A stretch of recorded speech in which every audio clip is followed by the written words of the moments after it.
Everybody to the inaugural half session disaster of Wild Beyond the Witchlight. We have Woohoo! gone over we've gone over the character stuff. You all know each other, but we will meet each other fairly shortly in game. Let me grab a note paper here. Permission to go ballistic while you're looking? What? Yeah. Sure. Yay! Oh. Ted, I'm really excited. Ted, I'm really excited. I'm just trying to manage expectations here, that's all. Grabbing some paper. All right. Ted, I'm so excited about this game. I am very glad. I am very, very, very, very, very nervous, but I'm sure that will go away once we get going. Uh, okay. So,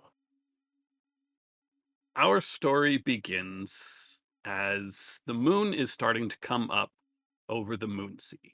The Moonsea is an area of Faerun, far from the Sword Coast that everyone knows very well by now. Uh, and we begin out just inside a town, an old town called Flame. Flame is a very, very old town that is built on the ruins of itself numerous times, having been taken over from either outside forces conquering it or from within.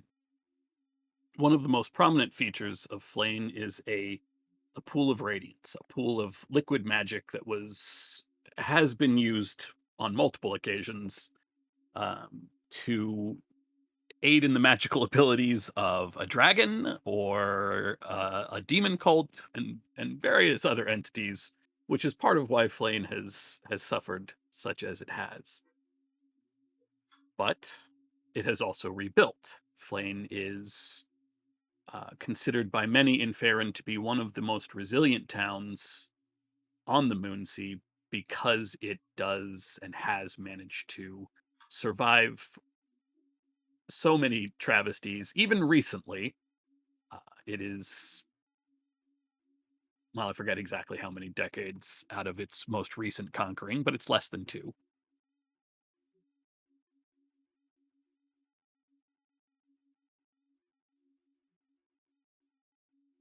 I saw typing, so I stopped. I'm sorry.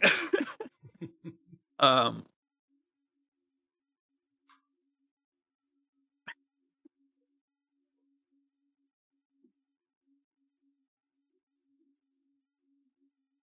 for anyone who would be out and about this night in late fall, as the air is fairly cool and the sky is clear and the stars are sparkling in a very cloudless sky, they would see a series of wagons, two or three. Well, no, maybe there's four. It's hard to really say until they land.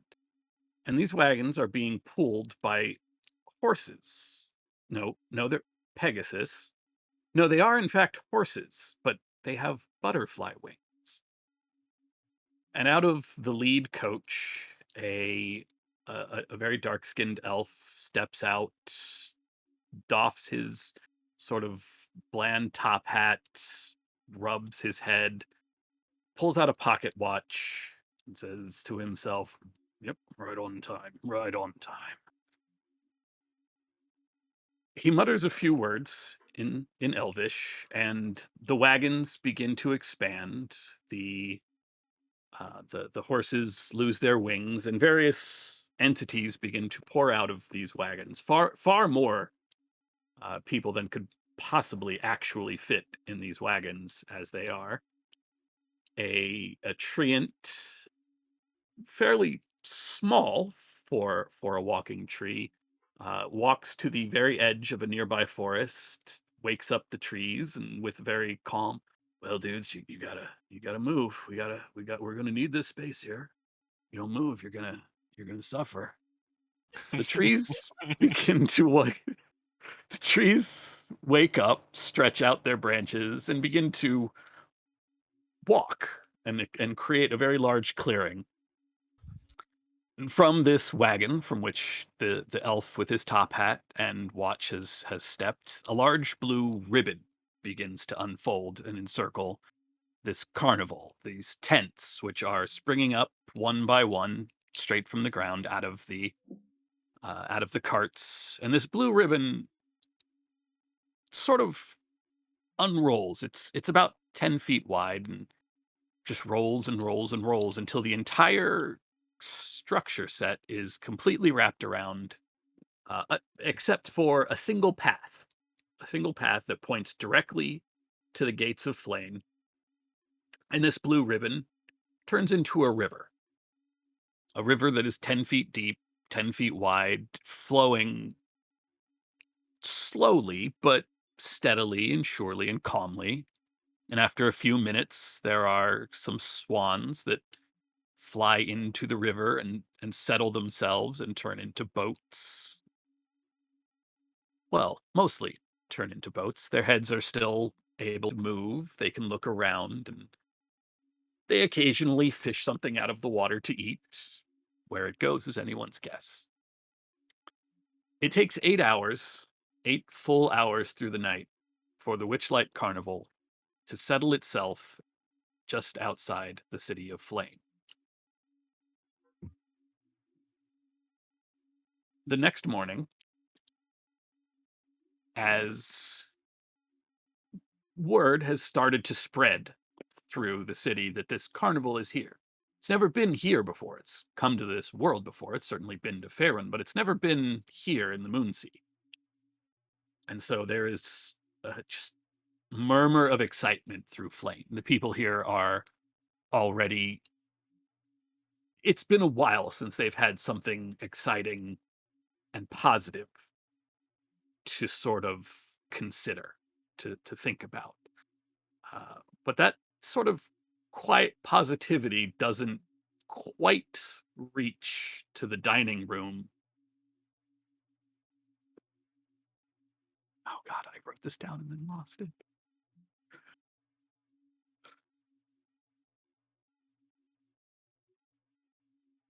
What's your blanket's name? Something hollow, right? I got you. Doesn't quite reach to the dining room of Cross Hollows, a large estate. Thank you. Sorry, I didn't realize that's what you were looking for. Yeah, no, I had it written down and then I lost that page. Anyway, it doesn't quite reach to the dining room of Cross Hollows. We're at a long dining table. 4 individuals are seated. At one end, Ollie's losing his mind. what? Uh, Cross Hollows is a street in Cedar City that just has a badass name. That's all.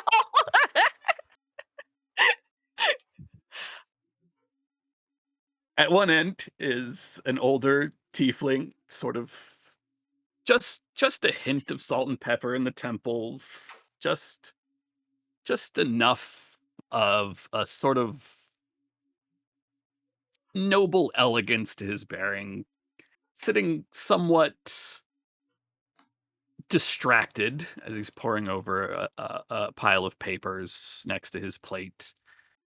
At the other end, a person currently wearing um, the facade of a tiefling, of well, a tiefling sits poring over a different set of papers. This one full of strange symbols, but familiar to the 2 children who sit across from each other in the middle of the table. There is a young tiefling girl in sort of well-made but plain colored dress with a bit of a ruffle, and Hemlock, please. Um, uh, Gray skinned, like the other members of his family, dark hair like the members of his family. Um, Simple, but wicked black horns twisting back over his skull, just like his family. Um, uh, Furred hooved legs, uh, a thin black tail, fine clothing that is warm for the weather, and dark, uh, bright eyes. One blue, one almost like it had been snatched from something else, taken from a cat. Its slitted pupil a with an orange iris. Um, Wearing a single lens of a spectacle over that eye, and blinking through that lens, as he sits quietly mirroring the mannerisms around him. The table is piled high with a late brunch, fruits and ham and bacon and eggs and bread and all kinds of uh, wonderful pastries. Way more than is probably necessary for a family of 4. And um, as everyone's eating quietly, um, Valentine eventually speaks up, looking directly at Hemlock. Now, dear, don't forget, we will be having a very important guest this evening for dinner. I'm going to need you to take your sister out of the house. You can do that for me, can't you? Uh, yes, of course, Mother. Uh, there's we could certainly go out. Is there somewhere you'd like me to take her? And how long would you like us to be away? We'll need you gone until at least nightfall, and probably till midnight at least, if you can do that. Thank you. There is some buzz about something, and make sure to keep her safe. This is a very dangerous town. There's just a hint of a smile as she says the last part. Yeah, yes, of course. Uh, we can. I'll keep her close, and back by midnight. He like looks across the table uh, at her for just a brief moment, and then quickly breaks eye contact.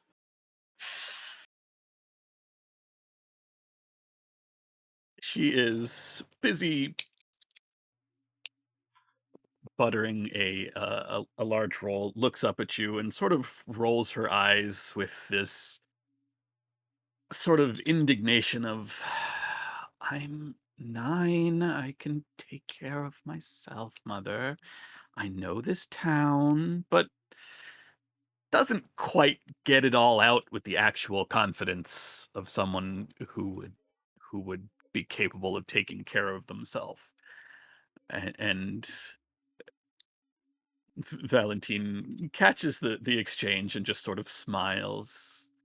Yes, I know, but it's as much for you to keep track of your brother. And remember, dinner's at 8, so we'll need you gone by then. This this guest has something that might be very important to our efforts. Yes, of course. Um, would there be anything we could do in town that might be useful? No, nothing in town right now. Not for this. If this guest has what they say they have, then our efforts here, well, they may take a serious hiatus while we find another task to take care of. He nods. At the far end of the table, uh, Lucian, the older tiefling, simply nods, straightens out his papers, stands up, pushes in his chair. I have some cover to see to. Make sure that this is ready for our guest. And as he exits, he doesn't seem. It's not that he doesn't look at his children, but he has clearly become distracted by something that is very immediate and something that is perhaps bothering him just enough. Should we take a cart, or would you like us to be on foot?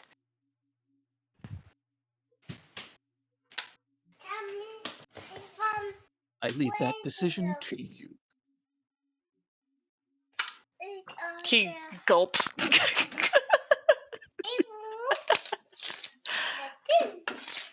Skeletons! Elsewhere, as the sun is reaching its highest point, it's about noon. One of the carts behind a tall wall of thorns. There are 5 or 6 carts, including the 4 that anyone who had been watching would have seen coming down. The door bursts open, pulled open from outside, and tall and no, a short and slender elf wearing a a very strangely shaped mask, shaped shaped like a sun, comes running in. Well, I mean, despite being larger on the inside than perhaps the outside would lead you to believe, the wagons are still somewhat not close, somewhat cramped is the word I'm looking for. And running over to one bunk, they begin to shake a small figure there. Court! Court, wake up!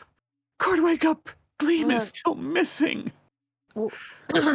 Ah, look. Ah. Good. Glister, what? 3 days. 3 days she's been missing. 3 days she's been missing. She shouldn't. She, we've.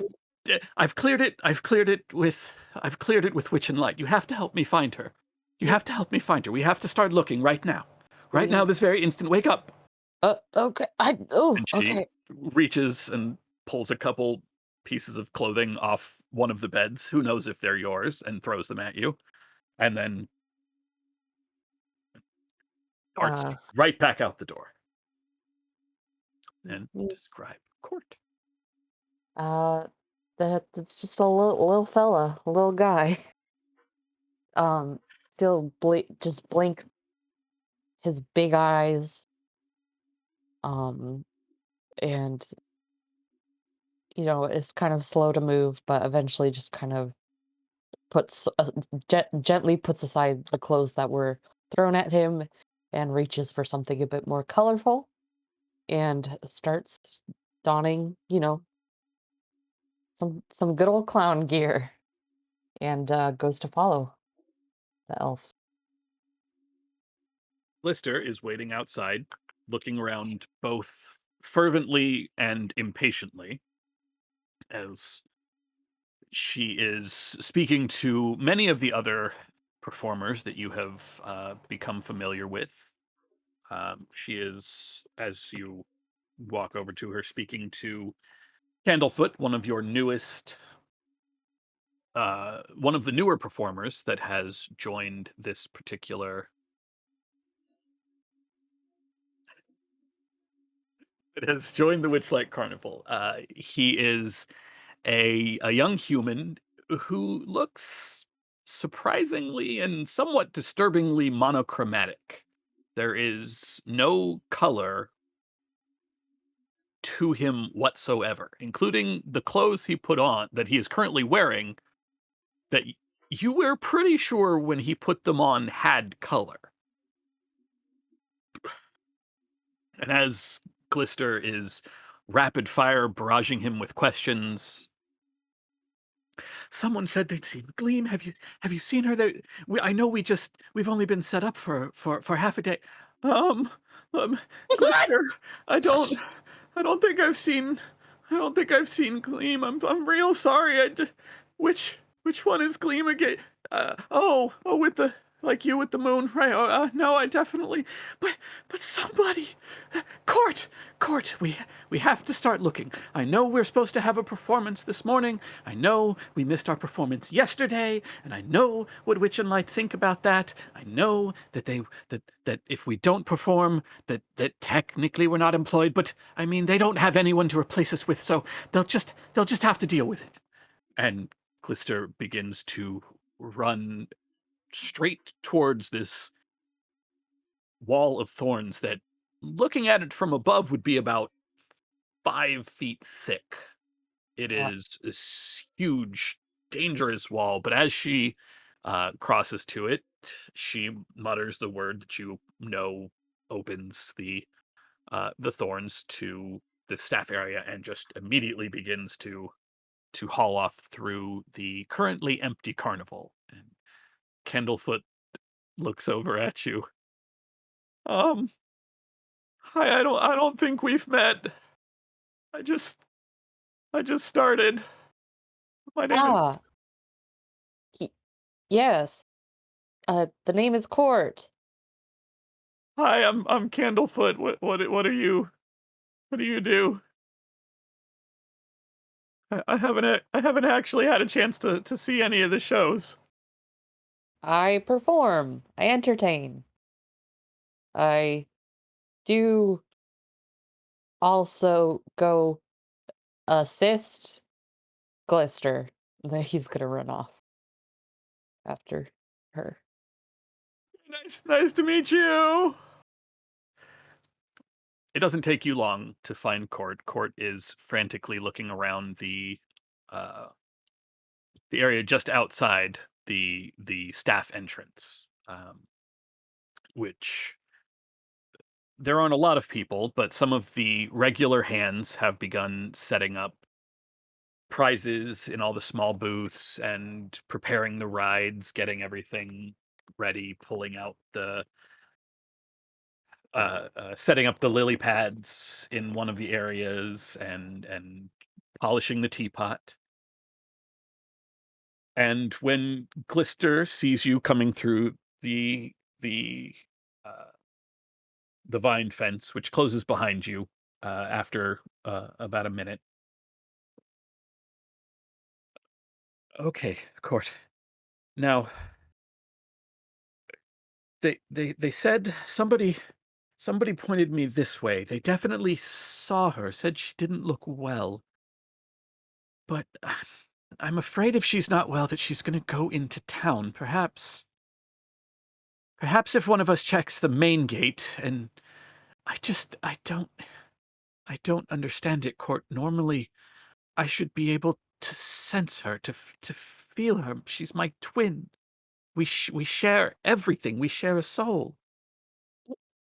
Yes, I it's going to it's going to be quite all right, Glister. Don't you worry. I'm sure it's been we she will turn up. I believe in it. And I know that you will find her, but one I think one of us has to go on with the show unless something bad will happen, and I don't think she would want that for you. So you should perform while I go look. Okay, well, we don't perform until we have some time before this place even opens. If you go that way, I'll go this way. And with a look of worry that I mean, she has been worried about her sister for 3 days now. Well, Mhm. 2 days now. This is the third day, and every day this look seems to get worse, and you're starting to get more than a little worried. Um, or let me it that worry is starting to become palpable, I should say.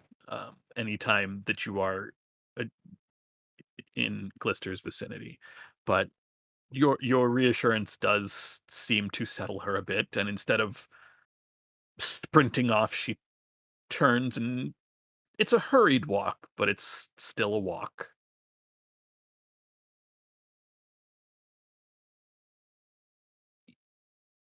She going to the main gate or am I going to the main gate?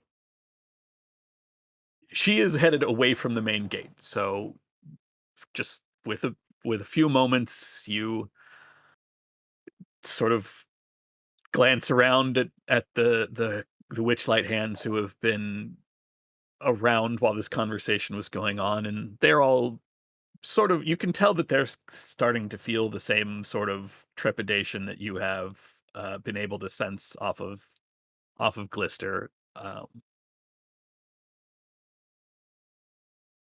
The carnival is fairly large. It's always a different size every time it sets down, even in the times that it's set down in the same place that you know of, and it takes you probably the better part of an hour to sort of you while you are headed to the gate, just keeping a cursory eye out. Um, but you don't ever, unfortunately, see Glee. You never see Glister's sister. As you near the gate, however, despite the fact that the carnival is not yet open, it doesn't normally open till early evening, till the sun has started to go down and the stars have, the first couple stars have started to come out in early evening. Despite it not being time to open, however, at the gates, you do see a trio of figures. There are two uh two taller figures and one that is clearly a child, and it's a little I mean, you've heard of this group, but never it's probably your first time actually seeing a trio of Harengan. There are a pair of parents and their young child, and Tyler, if you will introduce Arlen. Yeah, you see a uh, his parents are also fairly small, but an even smaller little rabbit guy. Uh, He's got like uh, kind of gray fur coating his body. Uh, he and both of his parents, their hands have a much lighter gray. Um, Arlen is wearing a like a suit basically that's a little bit too big for him. It's got long tails that are kind of dragging and like a top hat kind of thing that's like falling off a little bit. It looks like an ill-fitting Halloween costume that he never wants to take off. And he's just bouncing along, kind of holding both hands and kind of just like swinging between them every now and then. Um, Court is going to, upon seeing them approach with like just don a huge, big ol' smile. Um, say, "Oh, I'd say howdy, folks. Well, the show won't be starting for another while. I know you're itching to get inside and see the carnival, but if you'll have to be a bit more patient, you'll have to wait here for a little while. Sorry about that." Like, kind of like trying to usher them away. Oh, no, no, no, no, no. It's one of the taller two rabbits dressed in fairly nice clothing, somewhat similar to what Arlen is wearing. A pair of um, well tailored pants, a collared shirt with a vest. Um, oh no no, I we're not here to be guests. We were hoping to be hired on, travel with the carnival, and see some of the sights that you all see.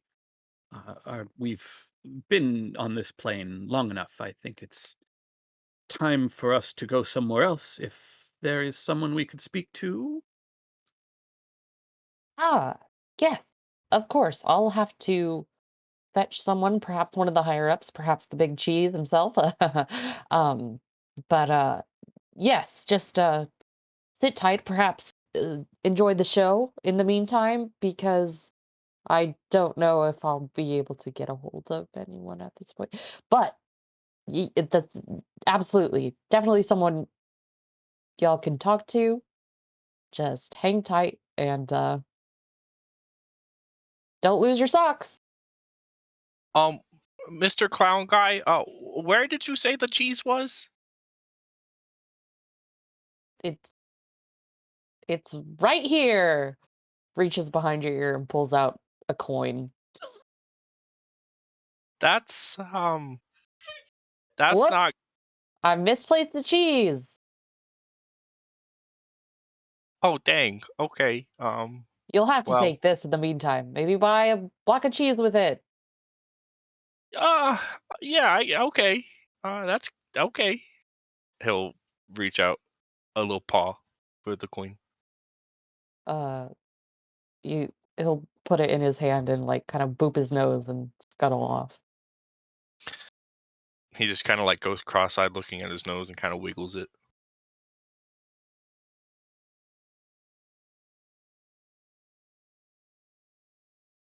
Okay, we're Dad. We need to go to the cheese store. we're not going back into that town, Arlen. We'll find some cheese the next time this place settles. I have a pretty good feeling about this place, about this carnival, and what it means for us. So we'll just sit tight. If you behave yourself, I'm sure we can. Well, they've got to have a mess tent somewhere. I'm sure we can find something. Or, this is a carnival after all. Funnel cake, everyone. Funnel cake. Yeah, funnel cake.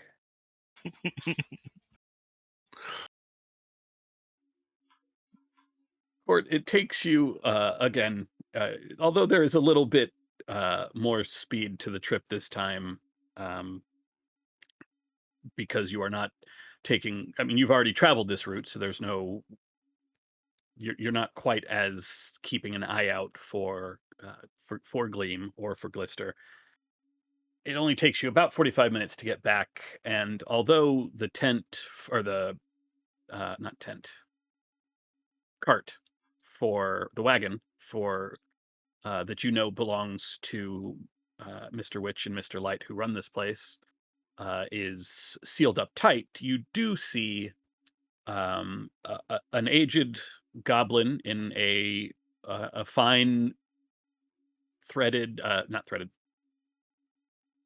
pinstriped, a fine pinstriped suit, who you recognize as Nicholas Midnight. Nicholas Midnight runs the ticket booth for the Witchlight, and does handle many of the personnel issues that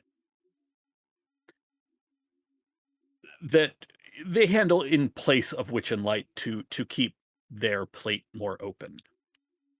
So are you He saying this is a person I would maybe alert to the fact that there's some people who want to join the troop? Exactly, and you All find right. him speaking to Candlefoot, who looks absolutely terrified at the moment. This is basically the new guy talking to the not quite the boss or not quite the owner, but definitely like the floor boss or the foreman. And despite the fact that Candlefoot is probably twice as tall uh as Nicholas the Goblin, he is shrinking back every time Nicholas opens his mouth, revealing a wide set of pointed and sometimes broken teeth, with the occasional the occasional gap, as this is a somewhat elderly goblin. And as you are coming upon the two of them, the last bit that you can catch is just Nicholas. Yeah, no more staring at that. You stop bothering her and you go do your job. Oh, Ugh. hiya, Nikki. Hiya, Waxman. Got an act tonight? You're gonna do great. Uh, Court.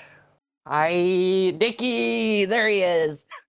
Uh, Listen, got a couple of, you know the drill. There's a couple of hoppers looking to join the troop. I told them to stick around, main gate, maybe wait for the show, but couple of fuzzy folk. You'll know them when you see them. Well, I guess we Just could use a couple more hands. I mean, yeah. Always can. Hey, Nikki, listen. Hey, Nikki. He, Nicholas. yeah, sorry, Nicholas. Hi. You haven't seen Gleam anywhere, have you? No, no, I haven't. I know Glister's. She's still looking. It's I, been, I think she said this was the third day. It's yeah, getting pretty yeah. troubling. I got the hands pouring over. I don't know. I mean, we She's not landed just, here last night. If she's been missing 3 days, I don't see how she could be with us and not have come in one of the wagons. So yeah. Are you sure she's not just it's, hiding in the back of the creature pen again, maybe? Like, I y- mean, Candlebutt, go check the back of the tent, the creature tent. I mean, just don't. No. Remember, well, oh man, I guess she could be behind the. Yeah, you're gonna have to put on a blindfold for the Catabalipus. That's just you. I mean, unless you want to be a statue. hey, Lightfoot, Just, I'll come help you. Just a second. Uh, I mean, I got the hands looking. I'll keep an eye out. Let me go. Let me go see these new hires. Let me see what we can get. right. See what they can do. Thanks, Nick. You're the best. I know. Good luck with the show tonight, kid. If I have one. I mean, yeah, you should. You'll be fine. You'll be fine. And he wanders off the uh through the vine wall. And Arlen, you see about 45 minutes later, you and your parents have been standing there for a little while. Um, a line has sort of started to form at this ticket booth, which is just a little cart with a blue and white striped a blue and white striped cover. There is a statue of a fairy with their arms out, in sort of a dancing pose on top of this thing. What's really caught your eye is that there are butterflies surrounding it. And butterflies are not very common here near the Moon Sea just because this place is a little drier and kind of more miserable than most butterflies would like. So this swarm of butterflies is both beautiful and slightly out of place. Um, and about 45 minutes, your parents have put up a good facade of not being impatient or anything like that, but you're sort of familiar enough to recognize it. When this goblin comes walking up, he's not very tall, no more than 2.5 feet. So even with as small as you are and as small as your parents are, he is still looking up at you all. Um, and he actually walks up to you first, gives you a big wide smile with, like I said, sort of pointed and broken and missing teeth. Arlen gives a smile His back that's just very wide, like he hasn't really learned how to smile properly yet. Well, now, aren't you just a little cute one? What's your name, son? My name is Arlen Ashgrove. Glove. It's actually Glove. I get it mixed up sometimes. Arlen Ashgrove. No, it's actually Ashglove. Pleased to meet you. My name. I'm Nicholas. I'm Nicholas. I run the ticket booth here at the wonderful Witchlight Carnival. And he spreads his arms, and even though he is walking with a clear limp, he does a little twirl around in front of the ticket booth. Now, to be I'm gonna need you to be a good kid while I go talk to your parents, okay? I understand you folks are thinking of working here at the Witchlight. I'm the best kid, and my parents are really, really good actors, so you should definitely hire them. Actors. Oh, well, I mean, we just hired an actor, but he's not very good at all. So if you wait right here, don't see this line in front of the ticket booth right here? Don't cross that line, okay? It's very important. You don't cross that line while I talk to your parents. Can you do that for me? Arlen starts like running forward, and right as he gets to the line, he just like freezes in place like a statue and just stays Ah, frozen. all right. Good kid. So, folks, tell me about your acting career. If you will come this way, just to the other side. And he leads your parents off. They are far enough away from you that you can't really hear what they are saying. You see your parents making several gestures, which you recognize um, as doing a little bit of the blocking and theatrics of some of the shows that you are familiar with. Um, and for at least an hour, they are there speaking to Nicholas.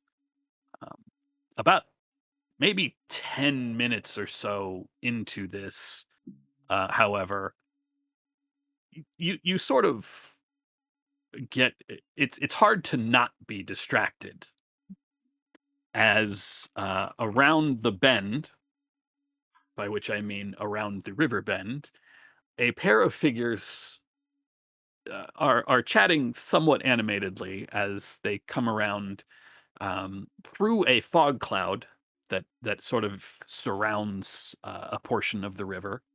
There is a small gnome in a red and black tailed jacket with a set of sort of green and black window pane pants and a a a white button down shirt and sort of like a derby cap. He has big bushy eyebrows, but his face is mostly clean shaven, and he is gesturing at the carnival and talking to his companion. Adam, if you will describe Banner. Certainly. Banner is 6.5 feet tall. Um, he is a bronze warforged that is the plates have been heavily oxidized, particularly places that have been worn a lot. So, like the hands and feet are almost entirely green, and he is wearing a similarly styled jacket to that of his gnomish companion. Um, Appears to be relatively high quality, but also well worn. Um, from afar, it looks like he is wearing, I don't know the name of the style of helmet, but sort of a Spanish style of helmet, but that is actually part of his head. Um, Similarly, he has a faceplate that appears to have a leather circle that has stamped into it a pair of what can best be described as relatively kind eyes, a small little nose. There's no mouth on the leather circle, but the way the circle sits on the faceplate, it leaves a crescent of a smile on the bronze faceplate below it.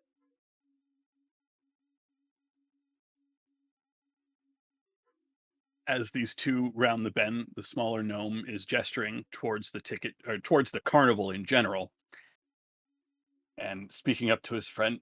I'm telling you, Banner. I know this place. It's gonna work out great. Is an old friend of mine. She's an old friend of mine. We go way back. I mean, not as far back as you and me, but well, actually, no. Now that I think about it, what year is it? No, it's got to be farther back. But doesn't matter. Point is, I'm Harold, sure I'm sure we'll get a job here. It's gonna be great. Harold, listen.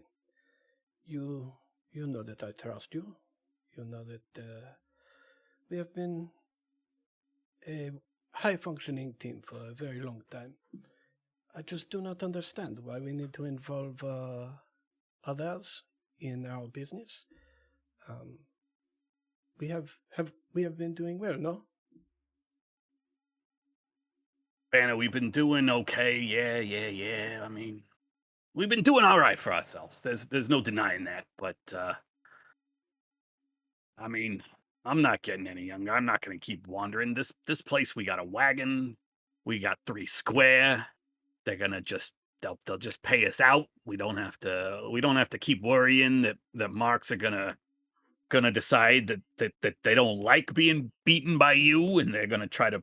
I mean, you don't have to worry about a knife in your ribs, but I do. Oh, Harold, you know that I would never let anyone knife you. Don't be ridiculous. It just seems, well, hmm, I'm afraid it might be a case of too many cooks in the kitchen. But you have done well by me, Harold, and if you believe that signing on with the carnival here and working together for some time is what is in our best interest, then very well, I am willing to entertain it for some period of time and see how it works out. Hey, if it doesn't work, we can always leave. We can always they can drop us back here. They can drop us on another world. It's gonna be. If there is one thing that we are good at doing, Harold, it is wandering. Mm, you got that right, but man, I need your kind of knees, cause my boots are worn through, like worn through. And he picks up a shoe that is he picks up a foot to show a shoe that is extremely well worn. There is next to no sole left, but the leather still holds, so there's no like toes sticking out or anything like that. Harold, we will, whether here or in town, we will find you a cobbler. And until that time, if you need or would like someone to carry you, you need only ask. Uh, I'm not gonna. You're not gonna. No, no. Well, you could stand on the crate as I carry it. Get a nice view. It is very nice up here. That could work. Then I could. Then I can kind of shout from even higher. Well, let me see. Let me see what old Isolde says. And Well, he crosses over to the ticket booth. A couple of the people in the line, which has now grown to about 20 or 30 people long. It's gotten to be about 3 o'clock or so in the afternoon. The sun has not begun to like truly set, but it is definitely on its downslide. And he walks over to the tent, and people eye him, and he just sort of gives them a smile and a little gesture, and uh, goes over to the line and sees Nicholas speaking to Arlen's parents, and he just gives it just hey couple of people here looking for work. Think we got a great opportunity for you. And the two Harengans sort of freeze in place as they are gesturing and giving some sort of speech that you can't quite hear. And you see the goblin turn, and he rolls his eyes and he gives a sigh and he just waves.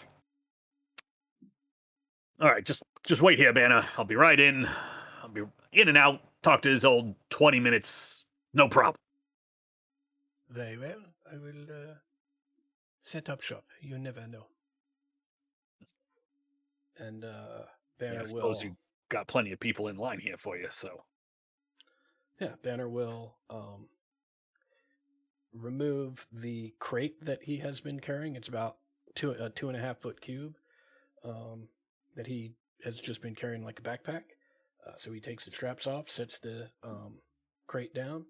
There's a dragon chessboard painted on the top of this crate, and he steps up, sits on the crate cross-legged, removes the leather disc that had the opened eyes, um, puts it in a little pouch, slaps a new disc on there that has 2 closed eyes, and he just sits cross-legged with his hands, palms facing up on his knees.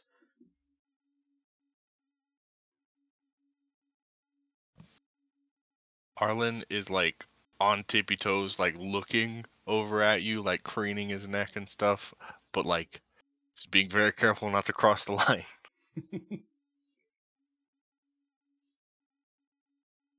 From your vantage point, and Arlen, you can also see Nicholas the Goblin takes off his top hat, rubs his head a little bit, makes some sort of follow me gesture to the 3 people that he is having a conversation with, and begins to walk away. The 2 Harengans, your parents, Arlen, gesture back towards you, and Nicholas whistles. And at his whistle, all of you see coming out from one of the tents is a large, dark displacer beast. It is wrapped in what looks like a coat, like sort of like a dog coat, and attached to its coat and attached to its tentacles, which stand upright in the air, are a pair of butterfly wings. Find this handout because this is quite possibly.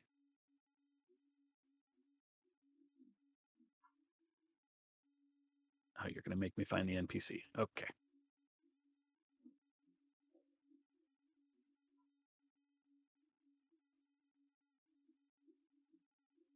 Okay, that would give you the entire sheet. Here we go. This is the one. Boom. Did that work? Mm-hmm. Get in. This Wow. this is not a kitten. This is a full-sized displacer beast. He's Kitten. stands about 3 feet at the shoulder. He has 6 legs that sort of pad very quietly with very elegant steps. There are gold cuffs around each foot. Like I said, the butterfly wings strapped to his tentacles, and trailing him is a small gray kitten, also a displacer beast. So the same 6 legs. This one is probably maybe 10 pounds, like something about the size of um, like a Maine Coon or one of the larger breeds of cat. And every once in a while, this little kitten, one of the many butterflies that sort of flutter around the fairgrounds, will go by, and he'll take a couple steps and crouch down, and then he'll pounce at it. He doesn't ever quite catch any of them, and he never goes very far from this displacer beast that walks over, and in a very clear voice, he when he gets near Arlen, he sort of leans down so that he's face to face with you, and he says, Island is once again like still as a statue.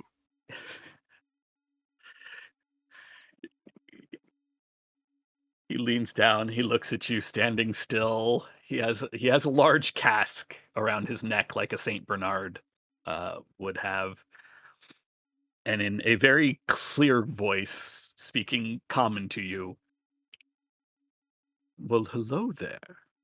I am Durlagron. If you will please wait over here by the ticket booth, I will keep an eye on you until your parents get back." Um, Durlablurn, I'm not supposed to cross the line. No, no, we're going to wait right here outside. Once your parents come, we will. There is an area just inside, and he points with one tentacle at a small, um, round, open, like pavilion tent. It has the roof is conical and lined with pink and white stripes, like in a round stripes, like a target. If you were looking at it from above, it would look like a target, just pink and white down the outside. There are a number of rugs and large pillows and stuffed plush animals on the ground, in addition to a large wooden chest at the back of this tent. And he says, "Once the carnival has opened, we will wait there in Lost and Found. Does that seem like a good idea? And then your parents will come and get you when they have spoken to the proprietors about whatever it is those grown-ups are speaking about." Okay, yeah, okay. Mr. Burblagrun, Erdogan. what's in the thing that is on your neck? Oh, well, how about you find out? And there is a little cup that he pulls somewhat clumsily because he does not have hands. He does, in fact, have paws. Um, I'm not supposed to have alcohol. this is for children, and Children alcohol. Oh, it's filled with, well, a special apple juice. I think you will enjoy it. yeah, that's what my parents call it too. This is, in fact, non-alcoholic. It is toffee apple juice. There's a little spigot at one end of the barrel that, again, he somewhat clumsily works to fill this little cup. Um, and it is sweet. It is, I mean, it is apple juice, so it has a wonderful, pleasant, fruity flavor, and it goes down very smooth. Arlen drinks it kind of like he's like doing something he shouldn't be doing. Like he's laughing and snickering about it the whole time. Okay. Wait, no, we start this at 9, not 8. Okay, it's only been an hour. I was about to say that's a break time. No. As there is there are a few people that do approach you, Banner, wondering sort of what's going on. A few of the newcomers, as the line continues to grow, before they get in line, seeing that the line is already up to about 40, 50 people. A couple of them do walk up to you and sort of peer at you. One, a dwarf man, long beard, sort of. He goes to like poke you. What?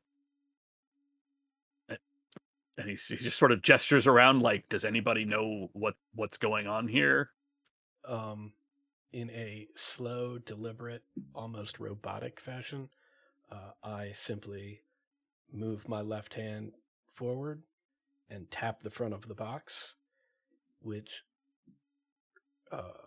reads "Man or Machine, Battle of Brain or Brawn, 1 gold piece."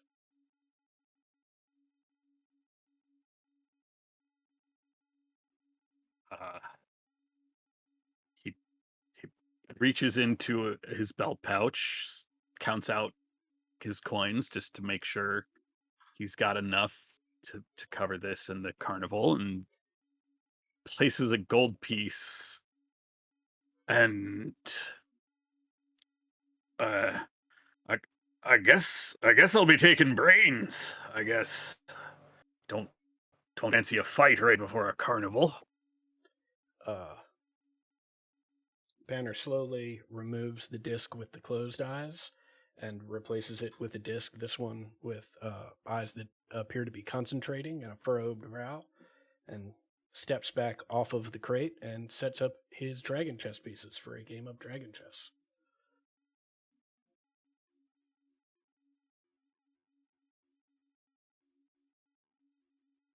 Dwarf looks a little surprised at dragon chess.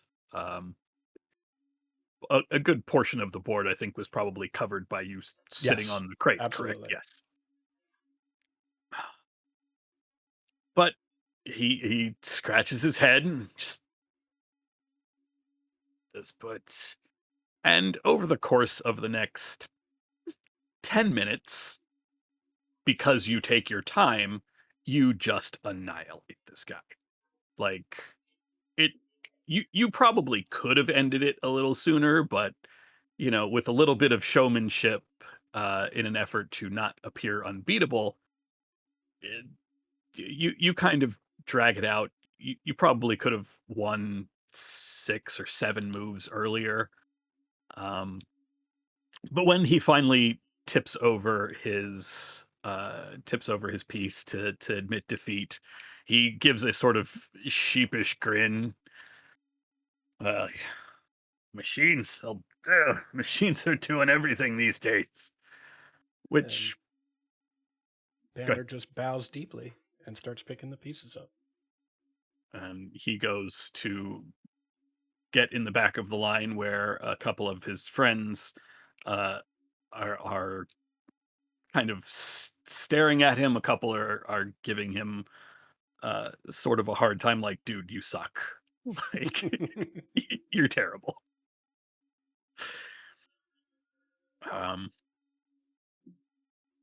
After that you get a couple occasional curious people, but no one um, really. You do get a couple more people who are willing to play some dragon chess. No one's really looking for a fight since they still have the carnival Mhm. ahead of them. Um, but the next couple hours pass fairly quietly. Durlagron sits with you, Arlen, um, and the line continues to grow. It grows so long over the next few hours that as we travel back to Cross Hollow, the line has almost reached the gates of Flame, and you can uh, because Cross Hollow sits in one of the nicer part of town. Um, you you eventually do hear some of the buzz as people are very excited for the Witchlight Carnival. Um, and as the darker bits of night, as it gets to probably 5 or 6, and the sun is actually begun to set in earnest. Um, you are Hemlock. You are uh, actually what are how is Hemlock spending most of the quiet day until he is kicked out of the house? Uh, um, uh, doing some studying and just sort of watching the sun move through the window and counting hours until about time to go. Just kind of thinking around, not really focused on anything. He's got something on his mind. And it is from this sort of reverie that uh, you are abruptly awoken by uh, snapped out by a fairly loud knock at the door, at your door, your room door, and shortly after, and without waiting for you to say anything, the door is opened um, by a large um, brain went blank. A large human, a large human man with sort of shoulder length red hair, dark uh, dark clothes, very formal looking. You recognize this person. This is someone that your family brings on for important affairs, uh, especially important affairs, which you knew this was a big deal, but this person appearing before you sort of sets you even on edge, like more on edge. Like this is someone that only comes in for truly important things. And without even saying hello, they open your door wide, and you see your sister Yarrow standing there with a traveling cloak on and a small purse in both hands. Um, and they say, "Our guest will be here. It is time for you to go." Yes, yes, uh, yes, Father. They uh, run over to a cabinet, a wardrobe, and retrieve their things, which are very close to, well, like in grabbing distance, as if like set out a while ago and then put back and then set out and then put back and then just kind of left halfway ready to go. Um, and he fastens his cloak and begins walking out the hall. Um, uh, and lightly puts a hand on his sister's arm to bring her after. And she does follow. And as you are heading towards the main entrance to the estate, you can hear from outside the rather loud clip clop of hooves on the front drive as a carriage pulls up. This carriage is uh, it is a dark mahogany wood. It is there are no markings on it. There are no sigils, no anything to tell you what house it is from. And you, with a glance back, see that your um, the person guiding you to the front door It looks a little irritated, and you can hear a muttered "early" as the front door to the estate opens, and you see an individual stepping out of the carriage. This figure is nothing you have ever seen before. They are dressed in very, very fine clothing, long robes of a dark red velvet with golden filigree. You actually recognize a few abjurative runes tied into, or not tied into, sewed into the patterns and into the clothing.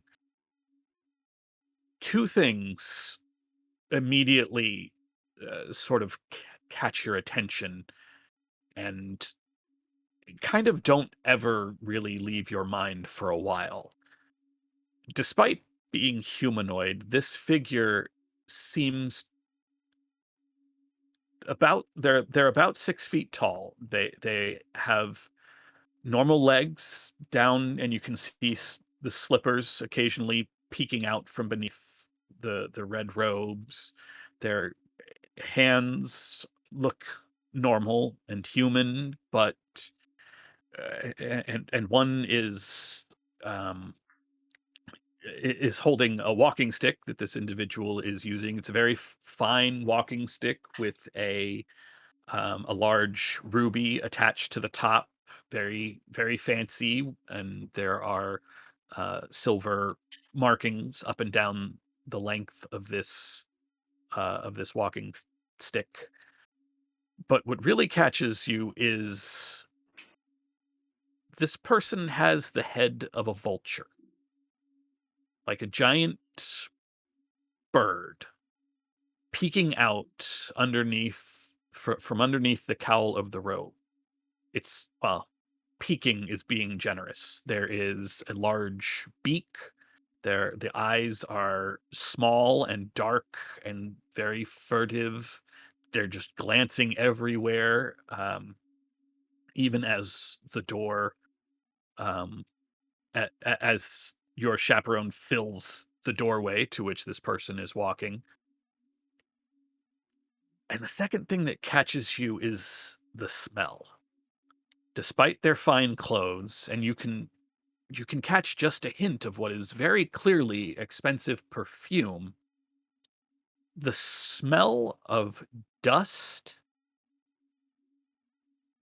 the smell of wet stone, and and overpowering it all and turning your stomach is the smell of spoiled milk. And even though you're about a good 10 feet away from this individual, the smell is enough to almost to make you gag. You can see your sister sort of pull her hands in the purse up to cover her nose and her mouth. And when the individual sees the three of you and sees your chaperone in the doorway, they stop and they give a very, very deep and, for their frame, surprisingly elegant bow as as they stand back up. I'm so sorry. I'm so early. The voice is, you can hear it. Like it hits your ears and you hear it normally. But Sorry. it almost echoes inside your head as though this person is speaking both out loud and telepathically, not to you specifically, but to everyone in the vicinity. And your chaperone um, looks down at you both and doesn't say anything, but there is a look in their eyes of hurry, go. I very quickly bow to both kind of putting a twist to my wrist to my sister to indicate she indicate the same, and walk as quickly as politeness allows.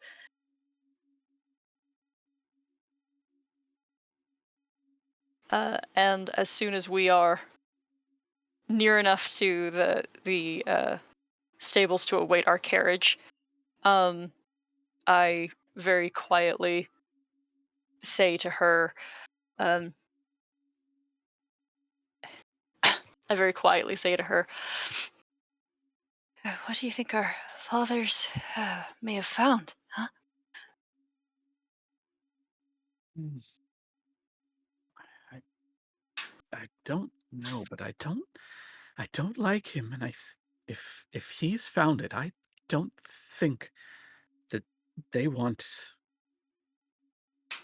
I don't think they want to be wrapped up with him. He smells horrible. Doesn't he know it's rude to come to someone's estate without bathing? Uh, maybe he bathed in. Ah, He goes into his pocket and produces a handkerchief and some like sweet smelling herbs, uh, and provides them to her to help cleanse her palate. She takes them from you, wraps them up, folds it up so that she can hold on to it and smell it. So, where are we going? uh, We have to be out for hours. I don't like this.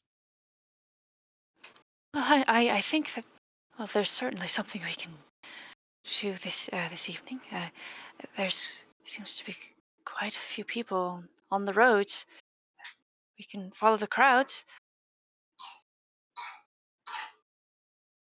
He nods, and the two of you climb into the carriage, and with the crack of the whip, the driver pulls the carriage and the two horses um, out of the estates and down the main road, out through the gates of Flane. There is, as your whole family is aware, there's not much in Flane that you all have not either seen or been expressly forbidden to partake in. There is, while there is um, a certain amount of entertainment for the regular citizens of Flane, a lot of it is not something that people of your family's stature, it has been made clear to you, should be seen at. Ever since that theater closed down, they've only had that that tavern drinking spot, and we will not be seen ever in those doors. I mean, the voice practically echoes throughout throughout the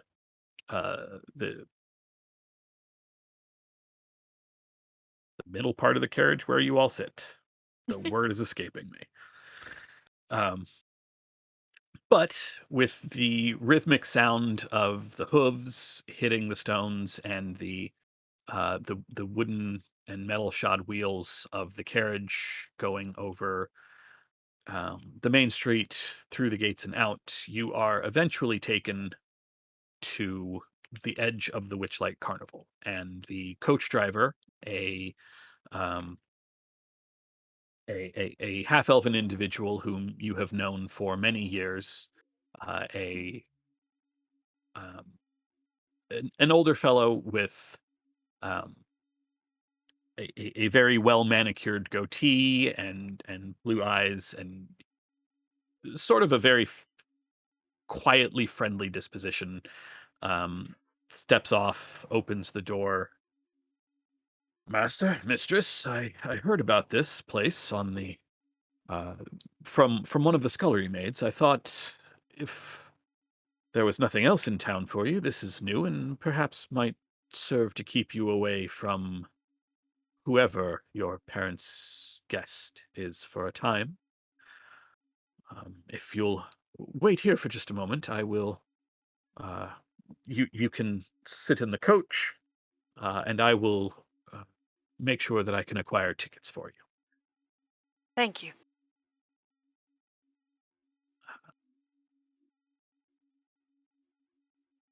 Did you hear that? Carnival. Carnival? What sort of things do you think they'll have there? I wouldn't know. Although, probably some fantastic displays of magic. More interesting than our fathers.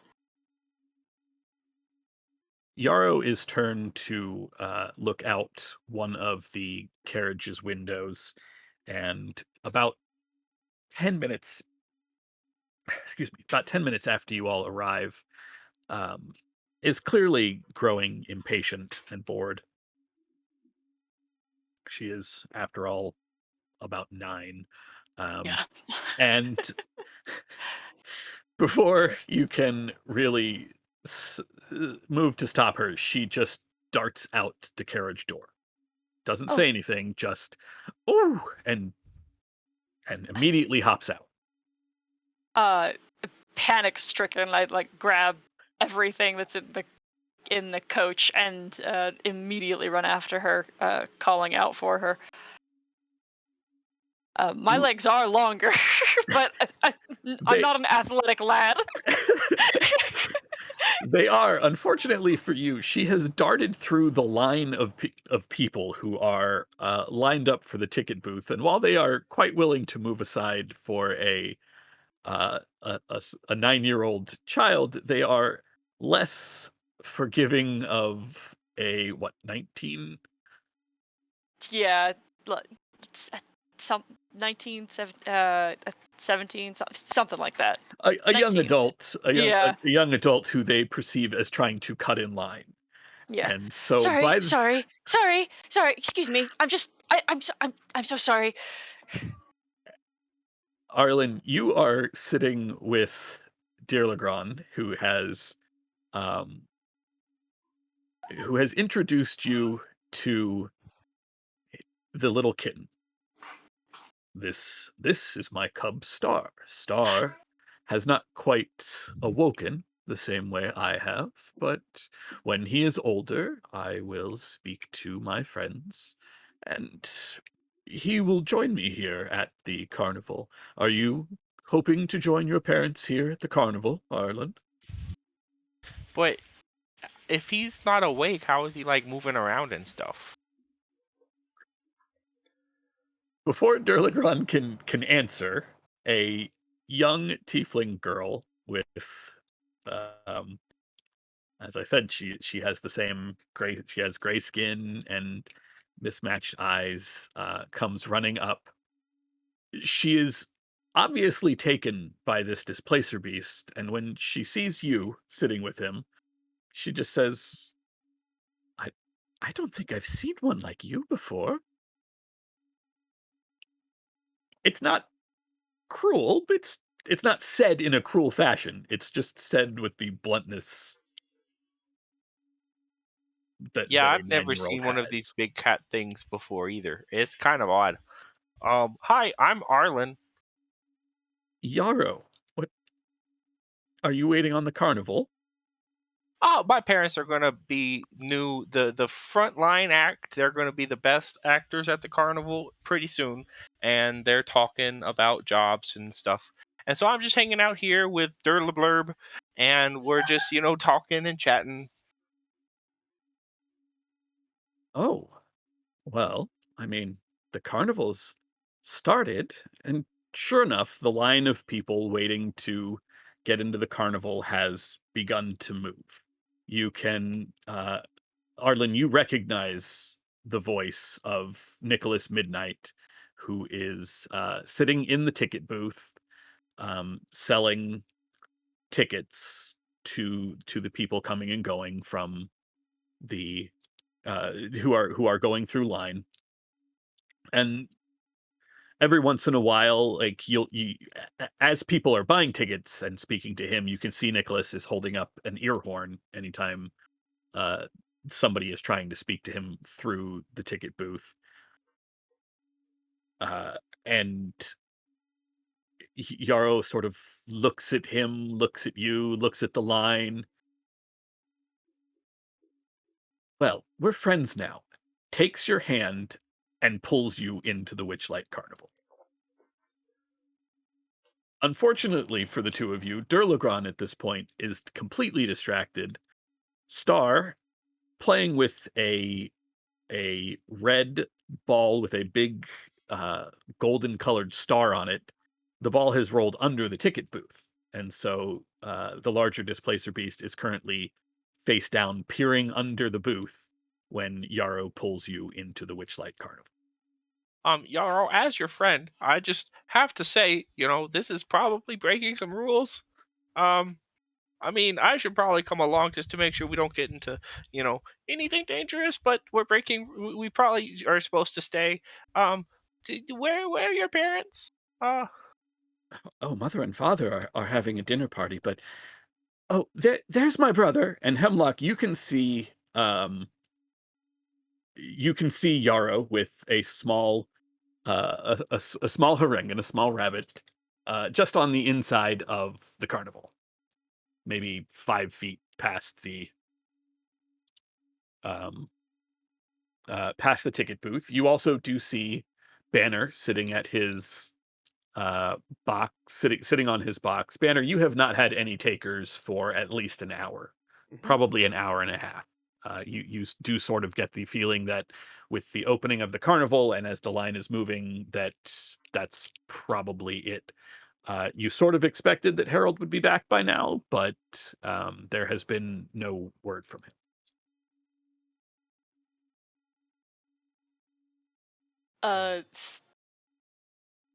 Go ahead.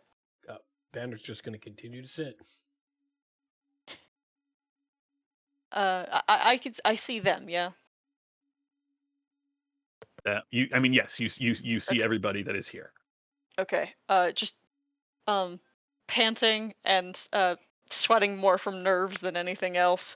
Um, he goes up. He approaches Yara pretty quickly, and very gently puts a hand on her shoulder. Don't do that. We'll end up dead. Okay, well, I think that is probably a little bit of an overreaction, but I was trying to tell them to stop. Hello, my name is Arlen Ash Glove. Glove. Arlen Ashglove. And he tips his hat, but then he drops it.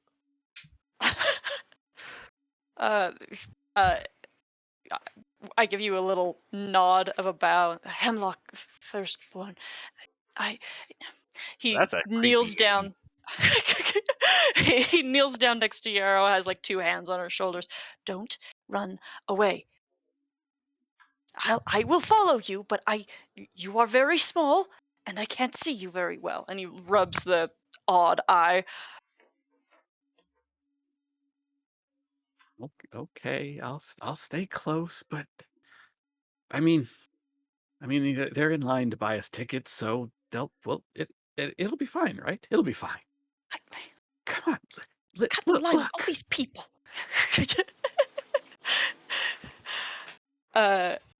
He tries very hard to like figure out a fair compromise of the line situation. Yeah, there isn't one, and you figure that your driver has already gotten in line to pay for the tickets. So, yeah, I mean, you're nobles; it'll be fine, right? It's gonna get paid for eventually. No A big lot deal. of like nervously waving at anyone clearly cranky of this abuse of power.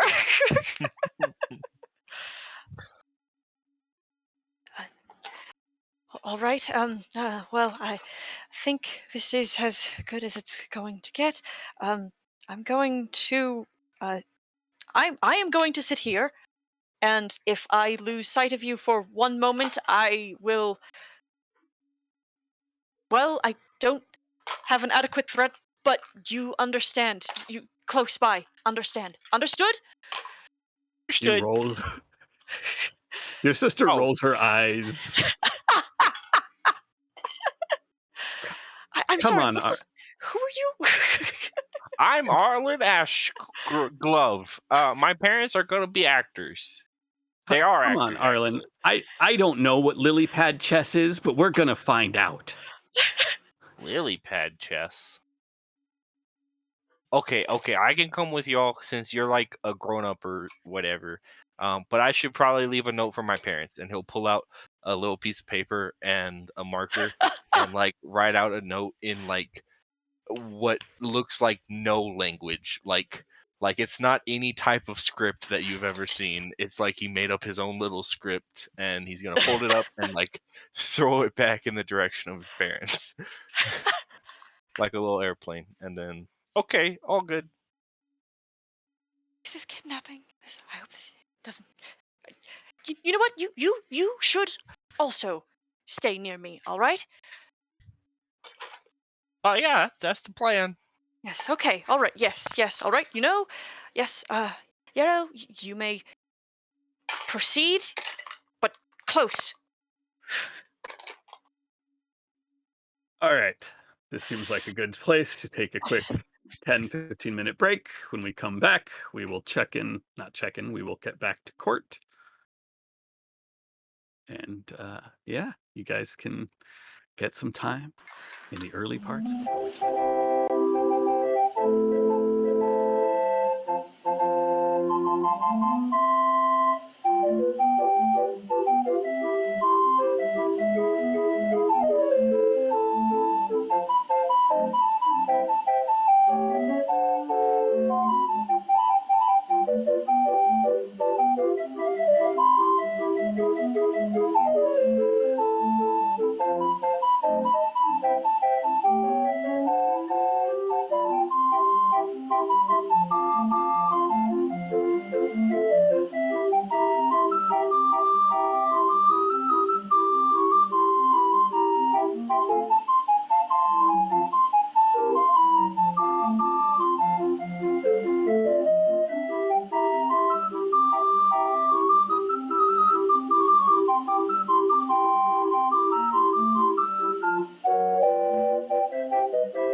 Okay.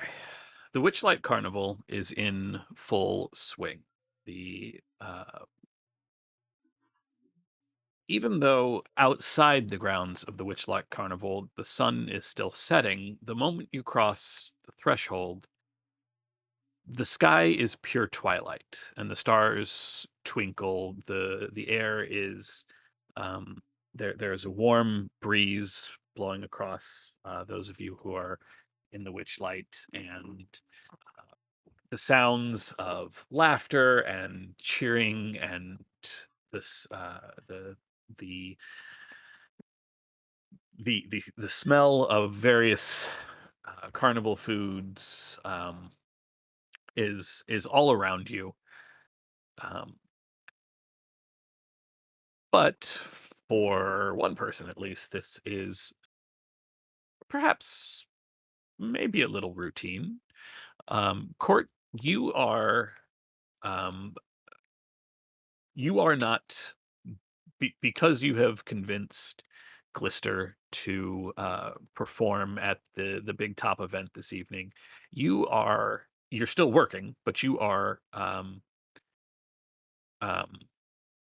sort of distracted in your duties. You are basically you're serving as a ground performer. You are dressed in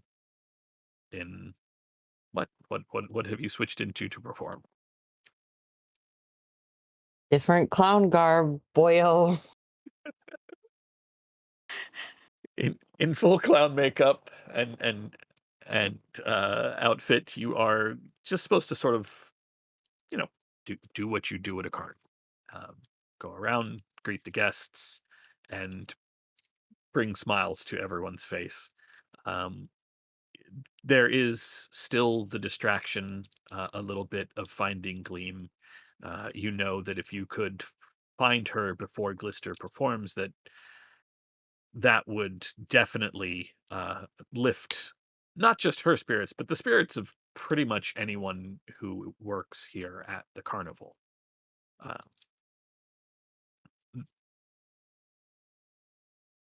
as you are finishing up a little sleight of hand and magic routine with a family of uh, a family of Dragonborn. There are four of them, and the youngest one is absolutely enthralled by your makeup, by the pulling of coins and flowers and all sorts of other uh, tricks with which you have practiced many years. Something out of the corner of your eye, you see a a shape. It's the colors are all wrong, but you know that this is, or at least should be, Gleam. Much like her twin sister, Gleam is a slightly shorter elf, um, with her hair pulled up because, like her sister, she wears a a very fanciful outfit, um, fairly tight for their act, so that sleeves and things don't get in the way. Um, but unlike her sister, who wears a sun, she wears a mask in the shape of a crescent moon, and it is sort of a, a very well made piece, uh, formed entirely out of mithril. Actually, um, it is endlessly shiny and sparkly ordinarily, but there's no luster, and all the colors seem to have muted in this figure, and you only see it out of for just a moment out of the corner of your eye, ducking behind the Hall of Illusions. And so you're not even quite sure you saw it right, because it's not like Candlefoot, where he's just purely monochromatic. This is like somebody standing in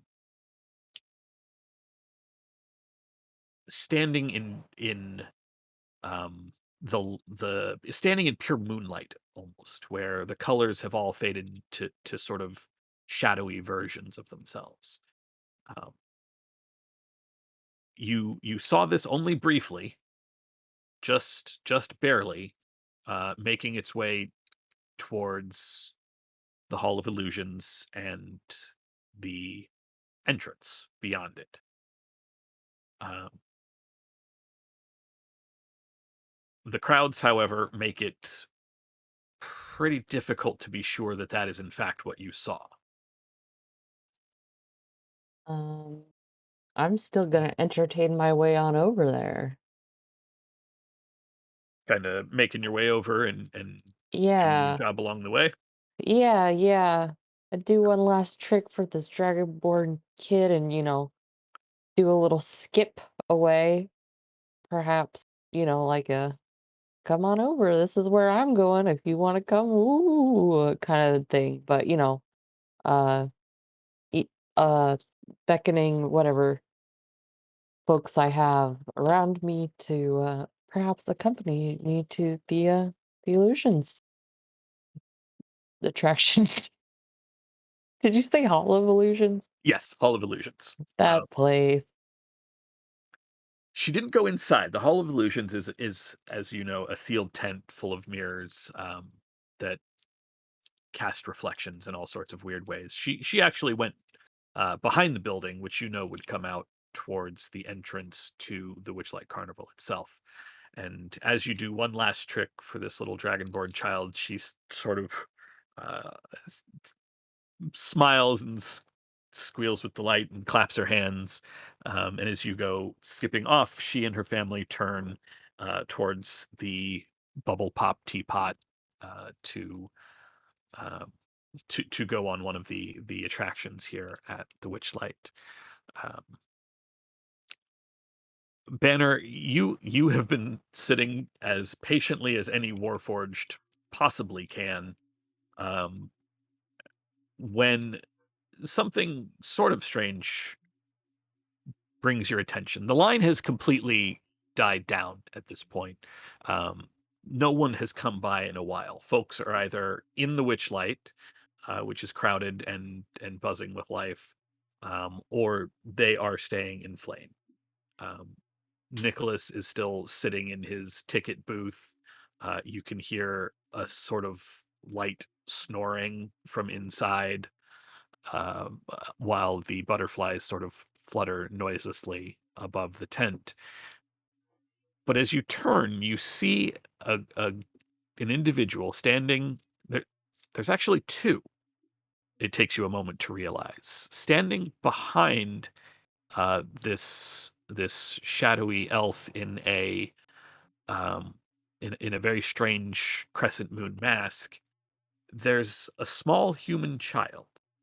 She has a giant oversized lollipop in one hand, like a Candy Striper original, red and white, wavy stripes lollipop. She is um dr- she's dressed in a short skirt and sweater, and oddly enough has a mask like a pig's face over her own, and she peers out from behind this elf, and they both look at you and wave, and then she ducks behind this elf again. Would the little one like to play a game? You see the elf's mouth move, but no sound actually comes out. She takes a few steps back, passing around the child, like moving around the child, and sort of beckons to you, just with both hands, uh, beckons you her way. The child, realizing that she is now in front, immediately turns and runs. She takes about 5 or 6 steps and is hiding behind the ticket booth. Is there a problem? Are you in need of assistance? The And I shadow will get up off the box and start to approach slowly. The shadow once again moves its mouth, and again no sound comes out. This shadowy elf. She gestures to you. The child pokes its head out from behind the ticket booth. Nick snorts a few times, seemingly having woken himself up for a couple breaths, and then drifts back off.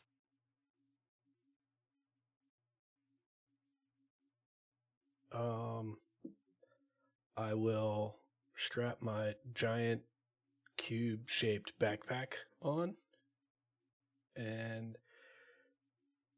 approach this figure and see if I can't figure out what exactly is going on or what they're asking me to do. Um, you pass into the Witchlight. She is pointing behind the tent, and as you do, you get that same sort of sensation where, even though there was still sunlight out, the moment you pass the ticket booth, it is pure twilight in here. It is stars and beautiful shades of blue and purple and colors in the sunset that somehow don't wash out the starlight. Um, the the child is oddly, by the time you get behind the ticket booth, nowhere to be found. Hmm.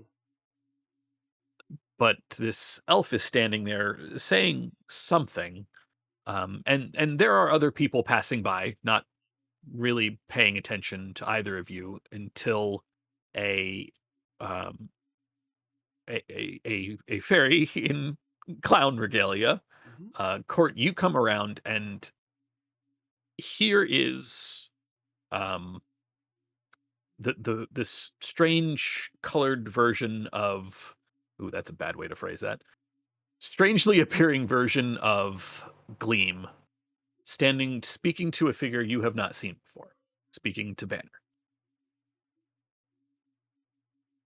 I call her name. Run on up. As you run up to the figure, as you run up to Gleam, she turns, gives you an excited wave, and disappears. Just seems to, it's almost like she sank into the ground, but she is gone. I stare, and then I slowly look at Banner. It is most unusual. I do not recall having seen anything quite like it. Was this a friend of yours? Y- Yes. You did you do that? No, I was waiting for my friend just outside of the carnival. This individual motioned to me. I thought perhaps they had lost their voice. They seemed to be trying to say something, but I could hear no words. So I followed to where they were motioning, thinking that I might be able to give some assistance. But instead, we get to this location. You come running up. The individual seemed very excited to see you, but then poof. Au Do revoir. you have any inkling as to what she might have been trying to say?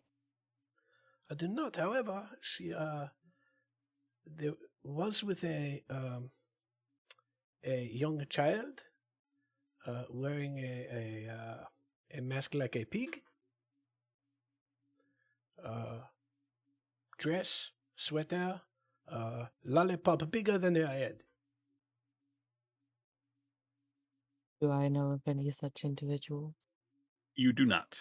This is not a performer. This is not any of the hands. This is not a figure you are familiar with. Most curious. Yes. Well, it just so happens that I also am looking for a friend.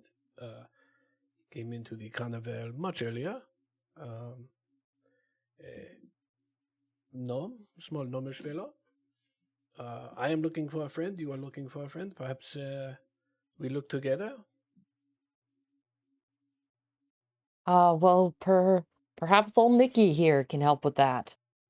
Gonna scuttle around the ticket booth and hit the counter What? loud as Wait, I oh, can. what? Oh, Court. What? Nikki! Hey, Court. What? I was just checking my eyes for leaks, you know. Can't be too sure. What's You see any gnomes? What? Yeah, I saw a guy earlier. Yes, Yeah, my, you were with him. yes, my name is Banner. My friend Harold Pebble Peach said he was going to come in and try and get work for us. But he has not come out. It is the longest job interview in the history of the world. Yeah, that I took him over to see Witch and Light earlier. That's really weird. Uh, show your friend around. I'll go talk to the boss and see what happened. All right. Uh, thought I saw Gleam. Did you? Wait, You what? the she was the gestures to Banner. This fellow says she was with a little piggy. Well, not an Oh, actual pig, but a small girl child with a pig mask. If you are going to inquire on my behalf about Harold, perhaps I can help Cortia look for this Gleam individual. wait, pig mask. Uh, You wait, like big big lollipop. Yes, that is the one. That is the weirdest thing. No, she Uh, was adorable. You know the no, no, piggy? no. I don't know her, but check over at the lily pad chest. That oh god, what's the new guy? We talked to him this morning. He's real. Candle. Whack. Yeah. I got him set up there. He said Pardon, something. He pardon. what? Yeah. Did did I hear you correct? Did you say Jess? Yeah. And We got Lily. which direction? Uh, it's right over there. It's Banner's not real walking far. in that direction.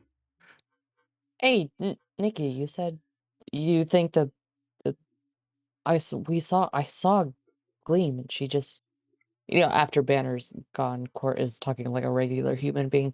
Um, I she was weird, and she just disappeared right in front of my eyes. What's the what's this about? Someone in a pig mask? Will I Oh, find them? I I I thought old Candlefoot was just getting first aid jitters. He said there was there that like this morning. Wait, well, like after I took your friends after I took all the new hires over to Witch and Light, like he came running over, said that someone's kid had gotten loose in here. I was, huh? I just figured it was jitters, but maybe he knows what's. I don't know. Go talk to him. Yeah, and Gleam you'll though. You think you saw Gleam? Shit, I thought she was. I'm gonna be honest. I thought we left her in whatever that Athos, that place we just came from. yeah, but I saw her. It was really. You check in with the big guys, yeah? Yeah. I'll go ask about your friend's traveling companion, and you keep an eye out. Yes, you too. See ya, Nikki. Yeah, Mwah! yeah, yeah, yeah. And And he he closes cartwheels up away, his. catches up to Banner. Yeah, Hey, yeah. let me show you the way. Come on. Yes, wonderful. I am very excited about this Chess of the Lily Pad. Well, it's new. So real novel. It'll be real exciting. Hemlock and Arlen, you actually have just finished up attempting the lily pad chess game. This is the one which Yarrow dragged Arlen off to fairly early, um, and it is a large. There is a large, shallow lake. Pond, I suppose, is probably a better term. And on it are um, colored are lily pads with colored flowers. Each lily pad is they're huge. They're probably about 3 or 4 feet in diameter. With the flowers in the center are either red or white in a checkerboard pattern, and at either end um, of the board is a spot from which one player commands their pieces. The pieces themselves are giant frogs, and the frogs sit on these giant lily pads, and each of the frogs, to represent their piece, is dressed in a particular costume. So for your pawns, you have frogs, and you know those outfits that you put on little dogs that have fake hands? It's it's that kind of thing. The frogs are not actually carrying anything. They are in fact just giant toads. Um, but the pawns, for instance, have a suit of they have a fake suit of plate with a lance in their hands. The king and queen have crowns on their heads and these big ruffles around their necks and fancy gowns and robes. The knights have a sword and a shield, and the frogs actually have a whole helmet on their head so that their croaks really echo around in the metal of the helmet. Um,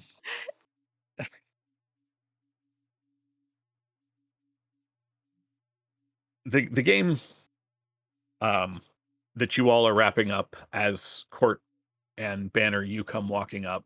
Hemlock, you're pretty decent at chess. You have I when I changed my background, I lost that proficiency. you've practiced it because you have. It's one of the few things that your father does enjoy. You're not very good. He's sort of taking the tact of um if I beat you repeatedly at chess, like you'll have to slowly get better at it because eventually you'll just want to win. It hasn't worked well, but you are practiced at it. You've played considerably. Um,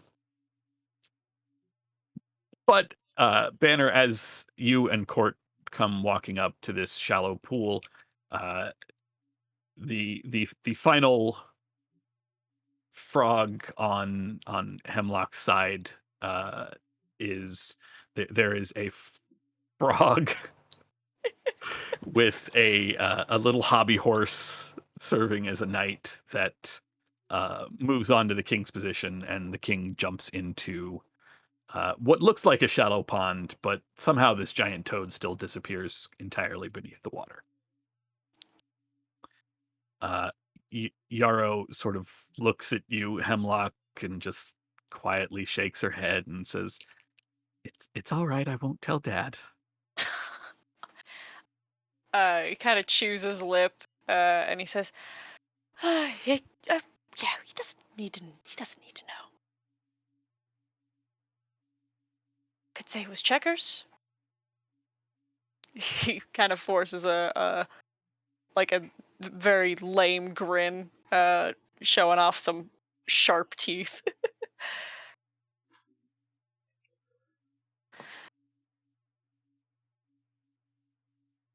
Uh, Oh my, they are God. They they are they are frogs, or they appear to be frogs. Are they in fact Mhm. they are frogs? Sure thing. Court's like,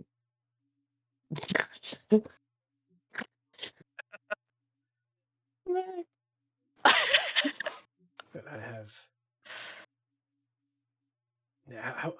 have never seen such a thing. I wonder how it is that you have trained them. Court puts away some things he was just juggling on his way over.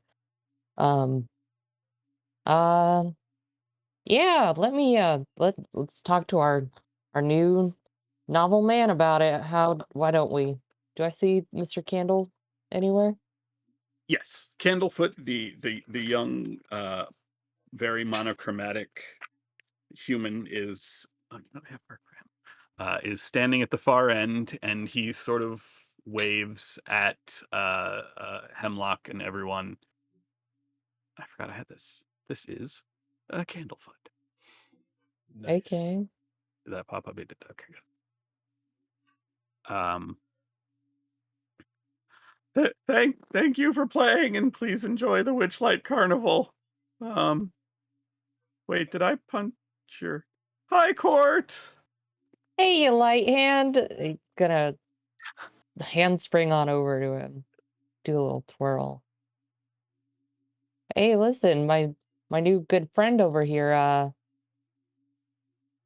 very interested, and I was hoping to talk to you. Sure, what can I do for you? Um, Banner just looks behind him briefly and making sure there's enough room, he flips the straps off of his shoulders so his crate sort of slams to the ground, and then he just points at Candlefoot. You, you will be my opponent in the lily pad chase. Oh, oh my. Uh, Okay. Um, do you have a you know what, I'm not gonna I'm supposed to ask for it. Okay, you just stand over there, and he starts drumming his foot on this little kind of balcony that overlooks the pond. Hey, come on, get back out here, guys! There's someone playing. Well, And one moment. It always costs something to play. What does it cost? I gotta punch your ticket. Ticket. I have no ticket. And whoa, buddy, don't have a ticket. no. I came in to help you look for clean, and was sent here to the lily pad chest. Well, sent might be stretching it a little bit, but I was asked to wait in the carnival while Nicholas went and checked on Harold. You. Oh, sorry, I understand. Yeah, this one's on me if you could, Mr. Yeah, Waxy Toes. Put it on Candlefoot. my tab. Okay, I don't know how to do that, but I mean, I'll no take one care else of it really for wants you. to play, so um I mean those folks did.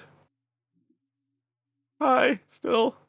Um what did you want to ask me about, Court? And while he's talking to you, the rest of you see the the frogs sort of or the giant toads make their way out of the pond and slowly climb their way onto their lily pads, despite having crawled out from what looks like it's maybe 6 inches of water. Um, they do seem to come up from the depths, and they are entirely dry by the time they get onto their lily pads. Hmm. What what what did you want to ask about, Court? It'll take him a few minutes to set up. Oh, right. Was wondering about a little Nikki sent me your way. I saw That my scares friend. me. Oh, but don't you worry. He's just a big old softy. Um, my new friend here said saw something about little piggy, pig mask, big old treat, lollipop. Oh, oh, the little girl with the lollipop. Yeah, that was real weird. She I I s- I saw her over by the Blink Dog pen.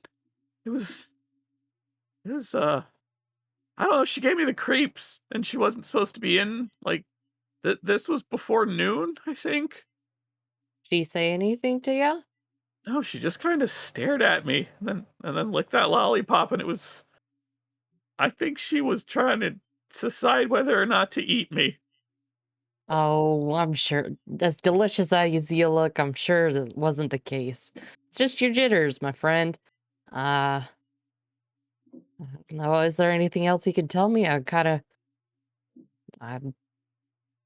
curious about this one. Um um no, no, I mean she was at the Blink Dog pen.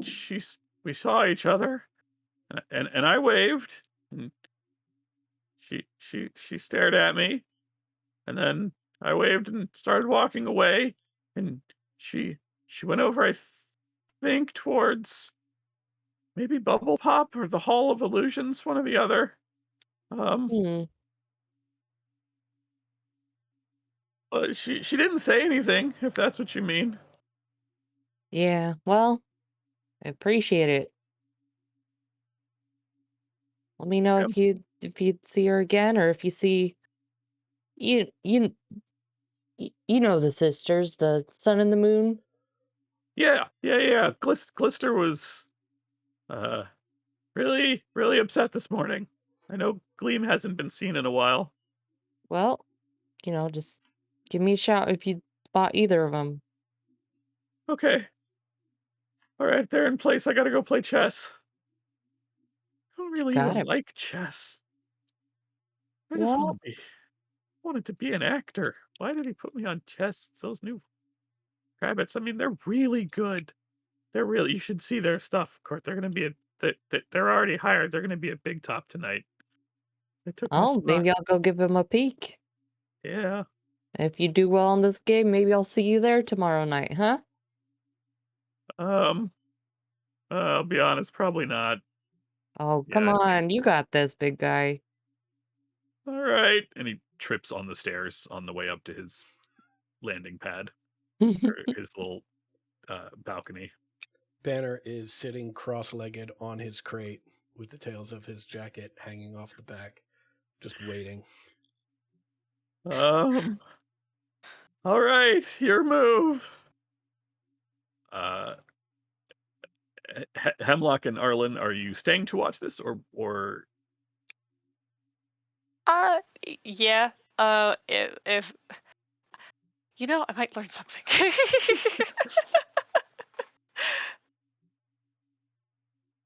it is it's a better match than the dwarf, and Candlefoot clearly knows how to play, but he does not have the experience or the depth of strategy that you have, um, Banner. And the match lasts for a good, probably close to 15 minutes. It is a reasonably enjoyable match, but in the end, it is your it is one of your bishops that is driving the king toad back into the pond. Sort of picks up the scepter and the ball with the little symbol at the top, the orb. I mean, um, and bonks the king toad on the head, and it jumps into the water. Battle chess style for those of you who are old like me. Yes, battle chess. Sorry. Um, Oh my god. So, did I hear something about dogs and dogs that blink? Don't all dogs blink? They're mammals. uh, uh, blink, blinking, blink dogs. Yeah, that's. I mean, Do I know what that is? Make me a nature check, Okay. or I guess wait, yeah, or Arcana, either one. first check. First check. Do you have Uh, eyelids, kiddo? Um, you know that blink dogs are not ordinary dogs. They are some sort of creature from the Fae. You're not sure most of the details, just that they live up to their name. They sort of blink around in existence. Court, you are of course familiar with the sort of petting corner for a group of blink dogs that have been brought along with the. You didn't have to give up proficiency, just the money, right? nope. Had to give up a proficiency too. What? Yep. Really? Yep. Not the. I thought we'd agreed not the skill proficiency. No, Adam was talking to me about this earlier. This was a choice that he Yep. made. No, it was an active choice that I made. Okay. I okay. For my dum dum. Okay. Um There is on a section of the carnival that is basically diagonally opposite where you all are now. So towards the back and away from the entrance is a petting area that has all kinds of fey creatures in it, including the blink dogs, which are a wildly popular thing because there was, while you were in your last location on Athos, a very dry desert, horrible desert world, one of the carnival's blink dogs had puppies. So there is a group of about a dozen or so blink dog puppies that are very popular with um, carnival goers, especially the small children. And as there is what I need. There it is. Brain stopped. As you are wrapping up, and the last of the toads is slinking off into the pond. Candlefoot walks over to all of you, and he is carrying it's a hobby horse that's about 2.5 feet long. Clearly not designed for somebody of your size, Banner. It is a clear substance, and inside is all sorts of candy. And this hobby horse has a further set of a further stash of candy in the unicorn horn that juts out of the top of the hobby horse. That was a really good game. Here's your prize. I'm sorry, it's all I have. Oh, well, it's very kind of you. I will certainly accept this, but the true prize was being able to play this wonderful variation in the first place. Thank you for having me. And I will sort of look around, and sounds like Arlen and Yarrow are probably still right around that area. Mhm. So I will extend the hobby horse filled with candy. Kuren, I do not have much of a sweet tooth. Would you be interested? My mom says if I eat too much candy, my tooth will fall off.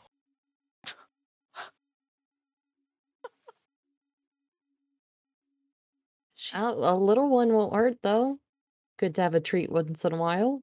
his bones are quite sturdy, and, well, I don't know about your own teeth, but teeth such as ours fall out and are replaced. What? Yes, That's weird. it's You it's would quite ordinary. you would be doing me a great service. It is a bit too wide and unruly to fit in my crate, and would be rather difficult for me to carry otherwise. So, Well, uh, you know, mom also says you should always help people. So, yes, It it ain't would be most cheese, but helpful. it'll do the trick. Say, Miss, gentlefolk there, and Banner? Hemlock. Oh, sorry, not you. Hemlock is reaching for Court and lightly tapping their arm. Howdy, what's your name? Uh, Hemlock Thirstborn. We found this one here, and he puts a hand on top of Arlen's head, and he says his parents work at the carnival, and I don't know how true that might be, but I want to make sure that he's safe. You wouldn't happen to know, would you? Oh yes, he he's partially right on that account. Huh? They're talking with the upper folk right now, and how'd you get in here, buddy? Nikki really let you run around? I was protecting these strangers. Of course. Very noble. Mm. As you have established, you are helpful as your parents instruct. Oh man, I really gotta go check in on your folks. Look, it See, was all her idea. hey, And he points at Yarrow. hey, listen, little cheese, you're not in trouble. Don't worry about it. No one Mm. likes a tattletale. And she runs off. Oh, fuck! Oh no, okay, I'm sorry. I run off.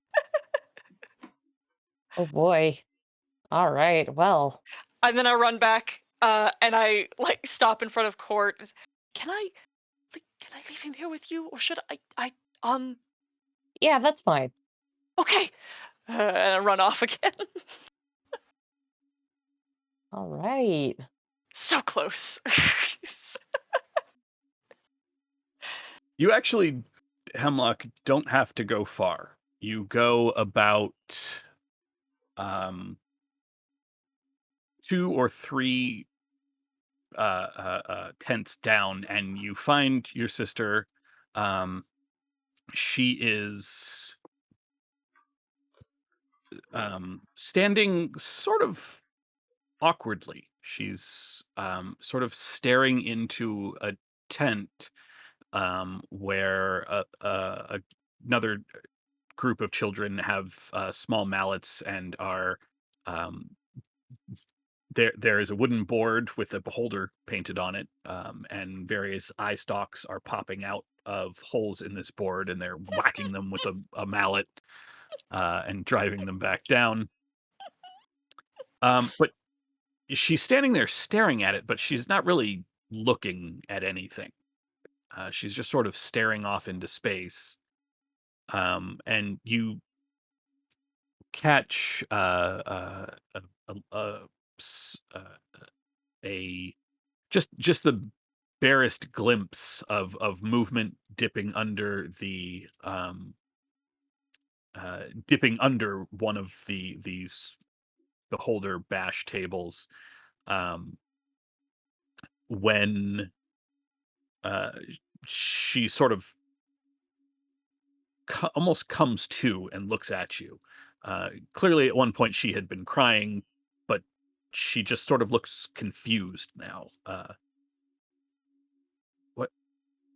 Wait, how did you get here already? That was weird. Did you just see it? What did you see? And he kneels down in front of her and meets her eye level.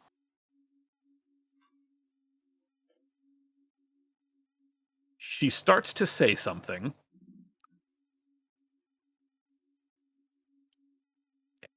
and then all of a sudden she's just kind of staring at you.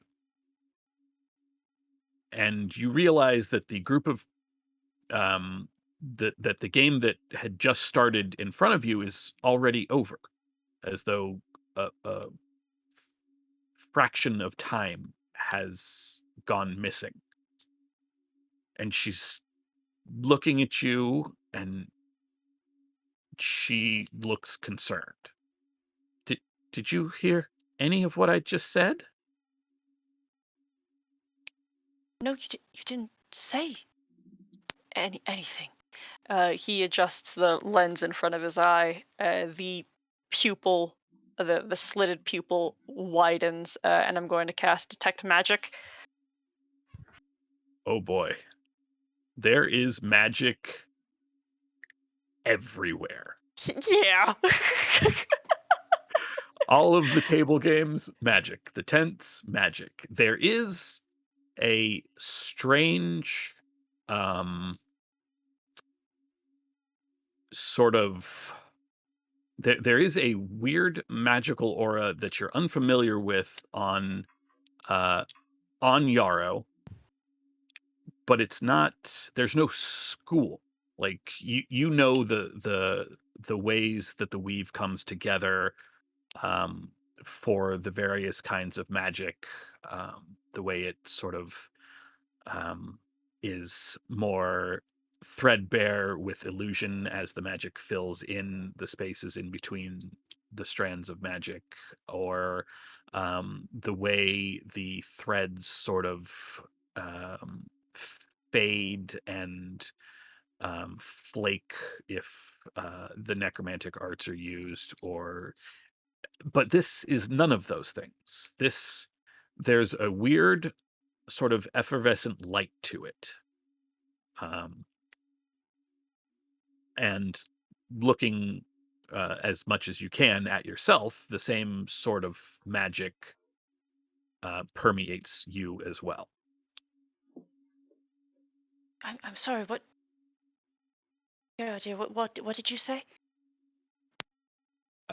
I said I was standing. I was running, and I stopped because I bumped into someone, or I bumped through someone, I think, and there was a woman in a weird mask, and then she touched my head, and then she was gone, and it was very strange. What did she look like? And I'm going to start casting minor illusions and have her describe what this person looked like and changing it until we have an accurate image as close as we can. The magical forensic sketch takes just a few moments to create the image of an elf in a crescent mask with very little in the way of color to any part of themselves. All right, all right. Um, come with me, and don't let go of my hand. Yes, Uh, Hemlock. I'm going to walk her back towards the only carnival worker that I've had a proper exchange with at this point, and try to find Court and Arlen and the thing that introduced itself as Banner.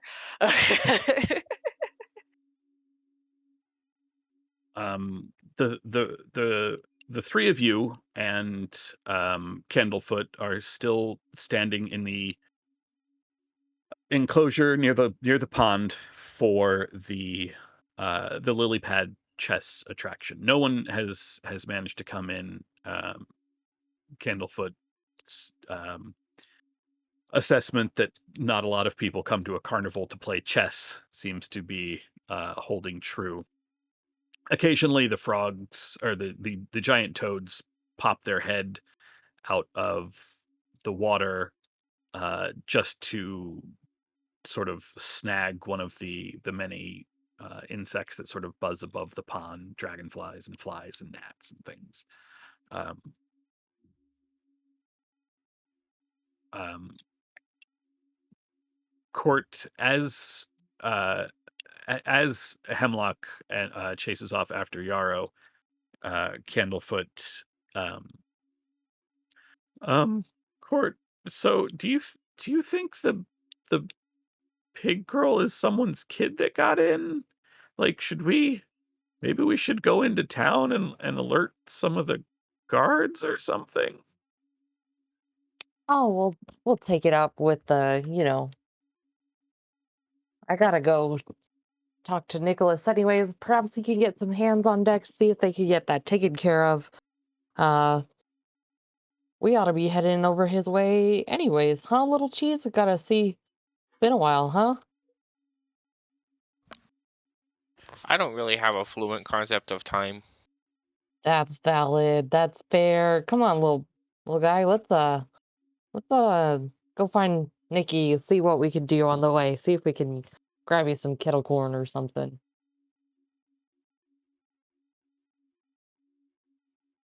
You like tricks? Yeah. Do you want to see me do a cartwheel? Yep. And then he does like a little like half-hearted like you know jumps up on his hands then falls sideways a little bit. He's very proud of himself. Haha, you're quite the bodily performer, little man.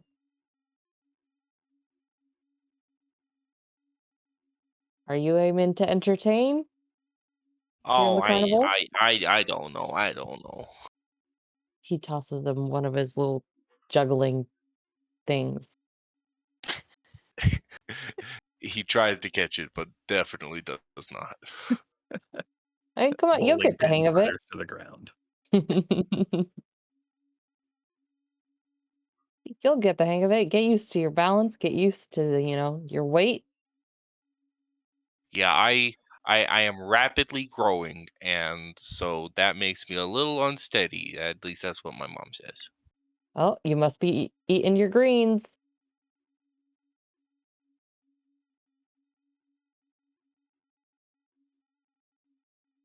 You're growing. I'm so sorry to bother you again. Hello. He waves at Arlen. Hello. I just had an odd question, or maybe a report or an inquiry. I'm not exactly sure. We saw, uh, well, my sister saw this individual. And he conjures the image. And says that um, they touched her head, and then she has a loss of her memory, and I likewise have a gap in my memory, though I did not see this person. I don't suppose you would, if this is something you are aware of, if this is permitted, if this is expected. Oh, perhaps I should get someone. This is what she looks like. The Yes. image is Gleam. Yeah. Just Where did this happen, little friend? just out by the Beholder game, which Uh, is 3 tents down. if you'll excuse me, I'll, you know, and then Court just starts zooming away Hey, wait, towards Court! You left your bowling pin um here. uh Court kind of uh kind of hollers at whatever hands are nearby, people on deck being like, hey, something weird going on. Y'all seen one of the but like in a hurry, running to go find Gleam, but also trying to be like, y'all, there's some go help these kids. I'm trying to find Gleam. The hands sort of, the ones that are manning their booths sort of look at you with the what do you want me to do? I can't go anywhere. You see Sort of you seen shrug. any of the security folk? Send them that way if you see them. Thank you. Send them where? Court points with his toes. He's walking on his hands. You're pointing towards the lily pad place or Yes. the bowl. Okay. You have gone 3 or 4 tents down. You're a couple tents past the Beholder um, game, which was the last sort of spotted site um, of Gleam. It is getting on towards 10. It's only a couple hours till what you know to be the big top event, which occurs every night at midnight, which is when Gleam and Glister would normally perform.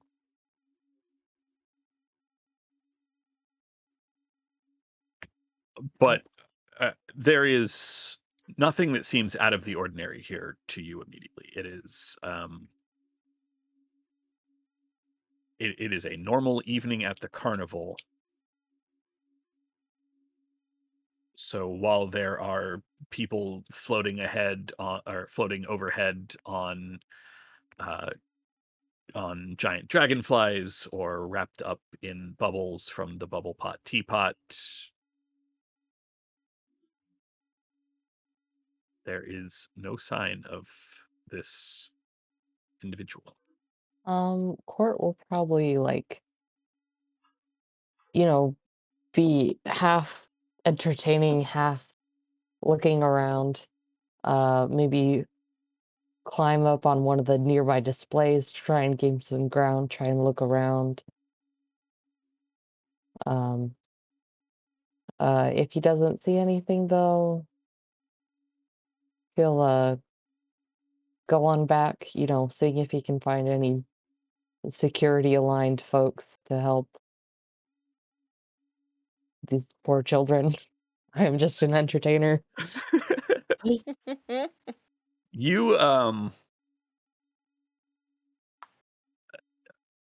you quickly turn to the tallest thing that you can find and sort of flutter up, or climb, I guess, whichever. Mix. Mix of climbing and fluttering, and as you get to the above the outer ring of tents, since the outer ring of tents are the shorter ones, um, you get to the top of this tree in the carnival, and a face turns to you. Whoa, Court, how's it going? Why is everybody like climbing me tonight? That's real weird. You looking for something? You in a hurry? Everybody?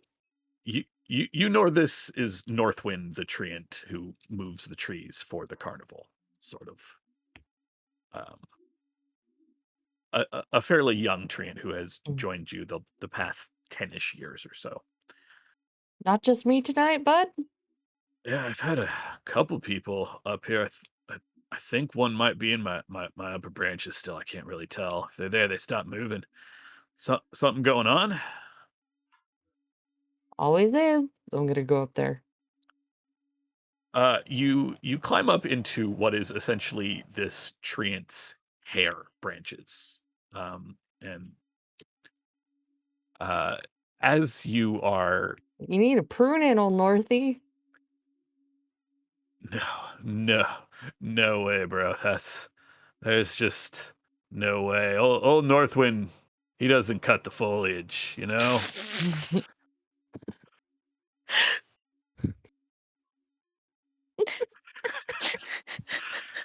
And as you are climbing through this dense canopy of this treant's head, um, there is suddenly a pair of eyes staring at you. Just the largest, whoever has these eyes is not very big. No bigger than you, but their eyes are probably the size of your entire head. And they stare at you, and there is a horrible croaking noise. Oh, got ourselves a looker. And then they're gone. Just gone. And you can hear Northwind, Court, did did did you you didn't get stuck on anything up there, did you? There's like I'm budding, so I'm really sorry if it's like a little, well, No, you smell great, bud. Just poking around. okay, like I'm gonna be honest, you've been up there for a good minute or so, like you need something, or A minute. yeah, I like, think it's been less than a minute. no, dude, I'm like we're 2 tents down where we were. Where did you need me to take you somewhere or something? I'm gonna pop on back down. What are you saying? What do you mean? You are climbing through the canopy and you reach the sort of underside of his hair and go to speak to him face to face. And as you drop through the trees, you fall all the way to the ground. Ugh. Your wings are gone.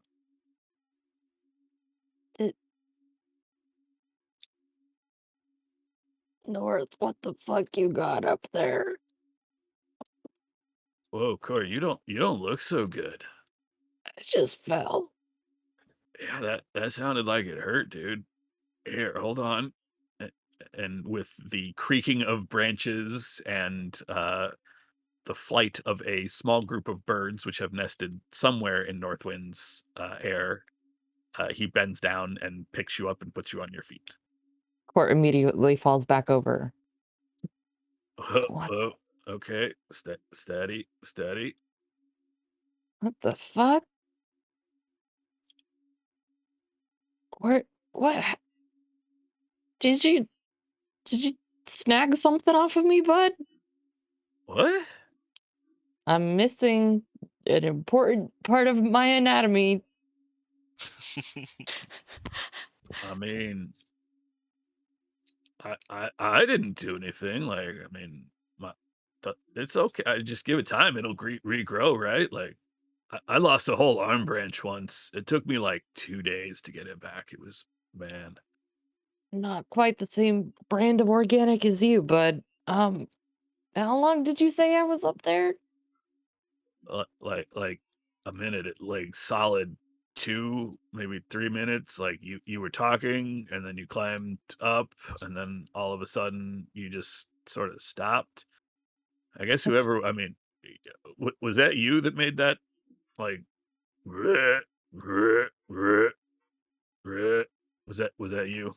Because that was a really bad noise, man. I don't think you should put that in your act at all. anything else happen? I don't remember any of this. Uh, little thing went hopping away, but that was off the tent, I think. Oh I mean, man. could have been me, I guess. Wax hands frogs are getting out of hand or something. Help me out. Where are we? What? We're in the Witchlight. I know, but like, Oh, well, I mean, we're not. We're like, I don't know, maybe 2 tents from where you climbed up. Like, I'm heading over to the mess tent because gotcha, gotta gotcha. gotta get in line before Hurley and Burley get everything. Mm, as always. All right, I'm just gonna. Court's kind of just like kind of teetering.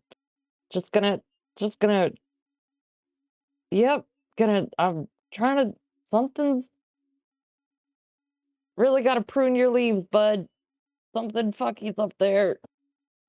Hey, did you ever find Mr. Witch? Cause he was looking for you. He was real mad, by the way. I don't know if like you ever found him or not. Nope. Oh. Point me to him. Oh Seen yeah. Nikki, seen mm, Nit, seen Witch, seen Light.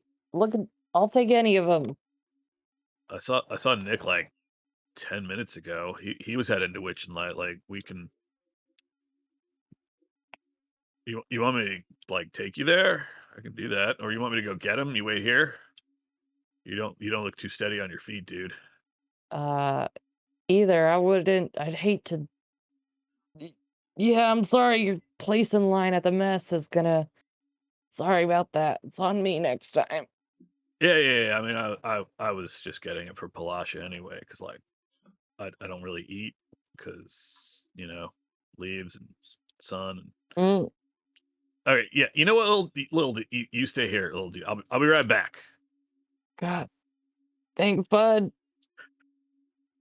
And with creaking, swaying footsteps reminiscent of this the shaggy animation from Scooby Doo, he sort of sways his way towards the staff area. I just kind of plop down. Ouch. Um, a- After a little while, a few witchlight hands, a young halfling woman and an older tiefling make their way to where you all are in the lily pad area. Um, Seemingly sent uh, by court, they sort of look at all of you. So you all needed something. Wait, What's so explain it to me one last time. This is not by far the most popular attraction here at the carnival. it does better during the early day, I guess. But no. Some people find chess to be very difficult. It's very, it can be Yes, very but that is. tiring. No, I understand. I play a lot of chess myself. It is quite a difficult game, but I would imagine that that is why the giant frogs are here. They do add a little something Oh, they are for quite sure. delightful. Yes, actually, yes. Well, I did not mean to interrupt. You were saying, new friend? Who? Yes. We, my sister was affected by some creature. Don't know if it's supposed to be, if it belongs here or not, but something Was it has. a young girl with a very large lollipop wearing the mask of a pig? I don't know. No. And I resummon the image. Oh, yes, the woman that lost her voice and disappeared into the ground. Wait. Well, what? You all have seen Glebe? Where did you see her? And the two Witchlight hands who have arrived are like wide-eyed at this image you have created. Just on over there. At that. Well, Yarrow, my sister saw her, and described her to me. And she, well, we assume, affected our memory some. I did not see her, nor remember seeing her, and Yarrow said something to me, and I did not recall it, and Yarrow did not see me when I approached her. There's also something very odd, and he once again adjusts his glass lens, and his slitted pupil widens, and he says, there seems to be some affect on the both of us. I don't really know what it is, but it's unusual. It was not here when we arrived.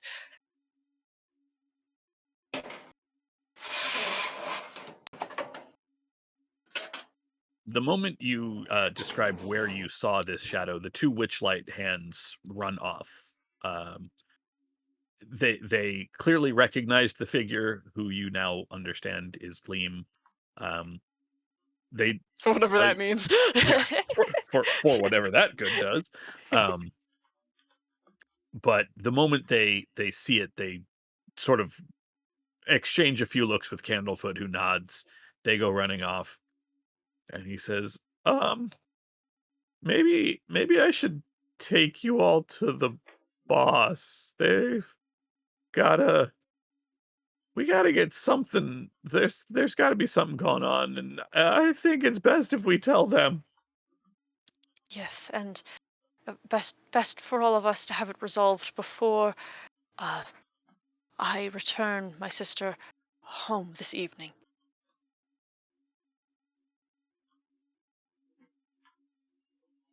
And so he leads you all from the. I bring Arlen. Yeah, I sort of assumed Arlen was coming. I don't want you. I don't want you wandering off either. Yeah, that's fair. Would you like to ride on the crate? Right on the what? The big box I have on my back. Oh, that sounds like fun. And he'll just like jump and land on the box. Okay. It is slow going, moving through the streets of moving through the pathways of the Witchlight Carnival. There are a large number of people here, in addition to the hands and the performers who are operating the Witchlight. He leads you. It takes a while. He has to lead you all the way to practically the other side of the carnival, um, where he stops by a large wall made out of very sharp thorned vines. I guess I can't bring you to the other side, so I'll have to go in and get them. You all wait here. Here, you can wait in this tent." And he leads you over to the tent that he had described. It's a rectangular. Uh, one of the walls is completely open. It is the wall is or the tent fabric is yellow and white, uh, major stripes. And inside is a litter, not a litter, a group of children who are playing with um, puppies. And there's about a dozen puppies, and then two older dogs that the children will throw a ball, and the dog, instead of actually running after it, will suddenly vanish and reappear in midair to catch whatever they've thrown, and then come blinking back. And it's everybody seems to enjoy their teleporting, and the dogs are licking people's faces and all. Uh, and when Candlefoot comes over, he murmurs to the hand who send who gestures to the people and says, "Oh, sorry, folks. I need to close up for a bit. You can come back in about 10 minutes, okay?" And the children who are playing with the dog sort of, "Oh," but their parents herd them off while you all take shelter in this tent that that remains open to the street. Um, I oh, take oh, maybe not too long, but a brief moment to give a somewhat boring explanation to Arlen what a blink dog is, since he asked earlier.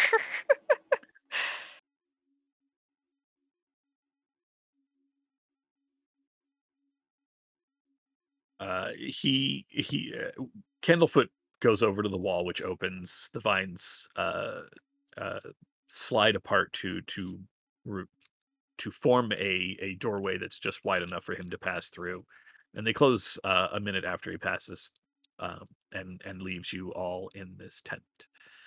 The dogs continue to sort of teleport around, deprived of the children with which they were playing.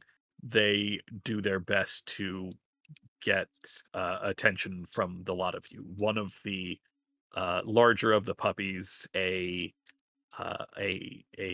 white and brown, uh, sort of looks like what I guess we would think of as a Shiba, teleports um, onto the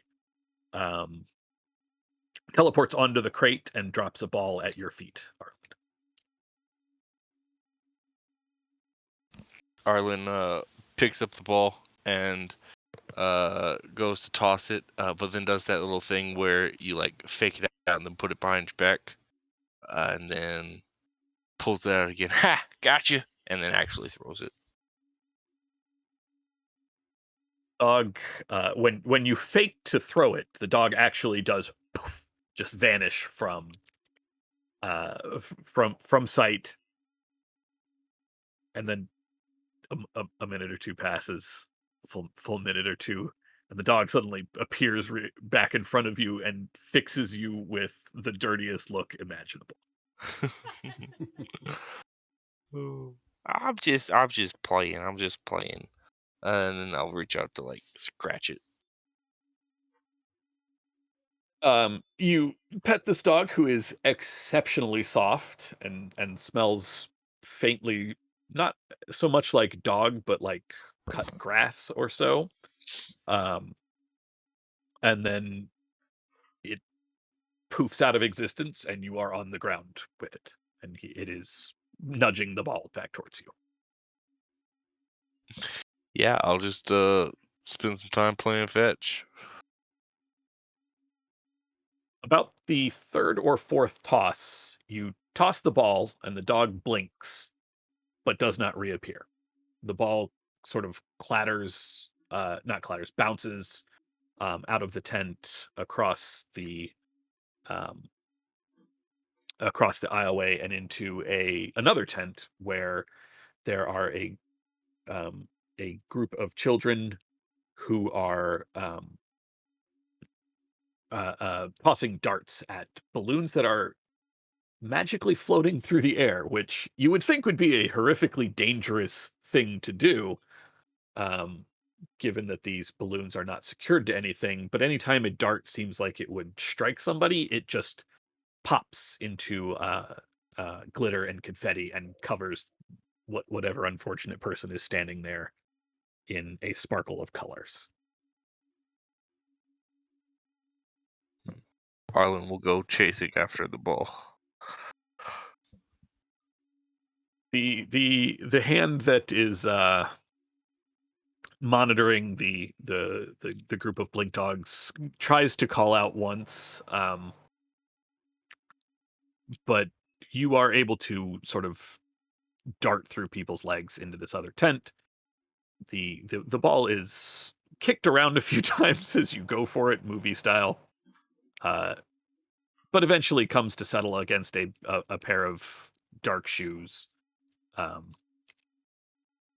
and a child bends down, holding a white stick of some kind, grabs the ball and holds it out to you. Oh boy, it was really lucky you were standing there. I felt like I was going to be chasing this ball all night. Thank you. They smile. Their kind of gray skin is a little weird, and their eyes are a little sunken, but they do smile at you and say, "No, thank you, Arlen."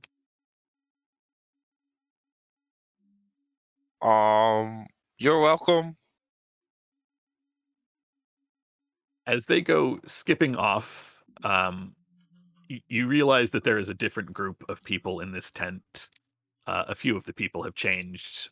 They are setting up new balloons to be popped. Um, and you can see the Witchlight hand from the previous place is still calling to you, and the puppy that you threw the ball for suddenly appears at your side, holding an entirely different ball. Wait a minute. Where'd you find that? It drops it at your feet and Oh. and wags its tail super excitedly. I throw one ball one direction and another ball the other direction. With a few blinks, the blink dog brings both balls back to you. But as you throw, your balance is sort of off, and you realize at this point that one of your feet is completely ethereal.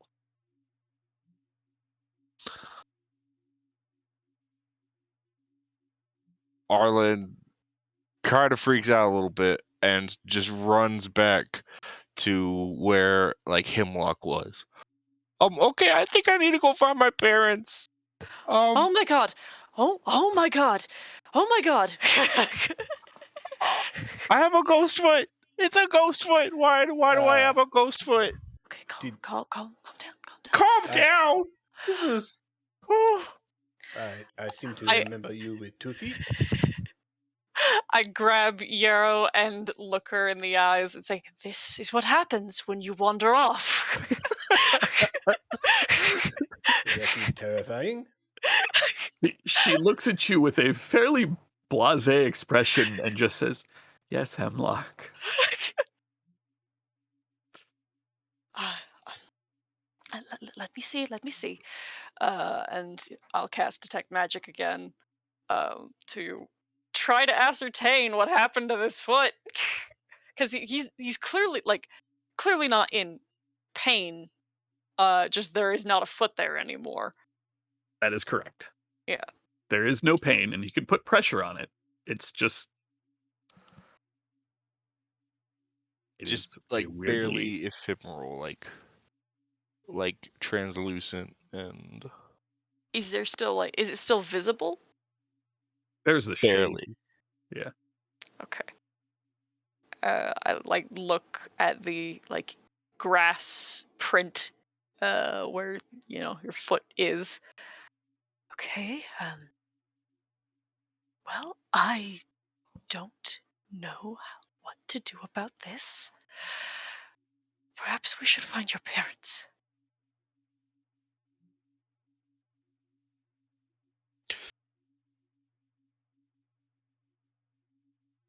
Yeah, yeah, we'll do that.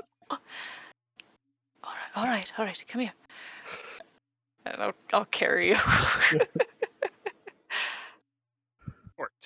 Sorry. While you are resting and recovering on the ground, on the grounds, I should say, you you haven't quite drifted off, but you close your eyes just to sort of get your bearings for a moment. When you can feel that there is somebody standing and looking down at you. Um, and before you, I mean, even bother opening your eyes, there is a voice which you recognize.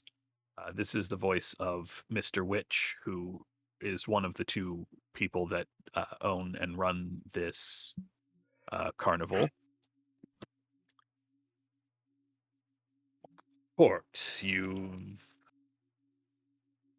been shirking your duties the past couple days, chasing Glister.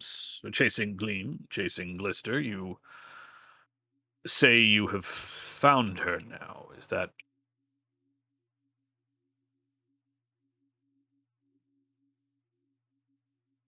Oliver? You're muted.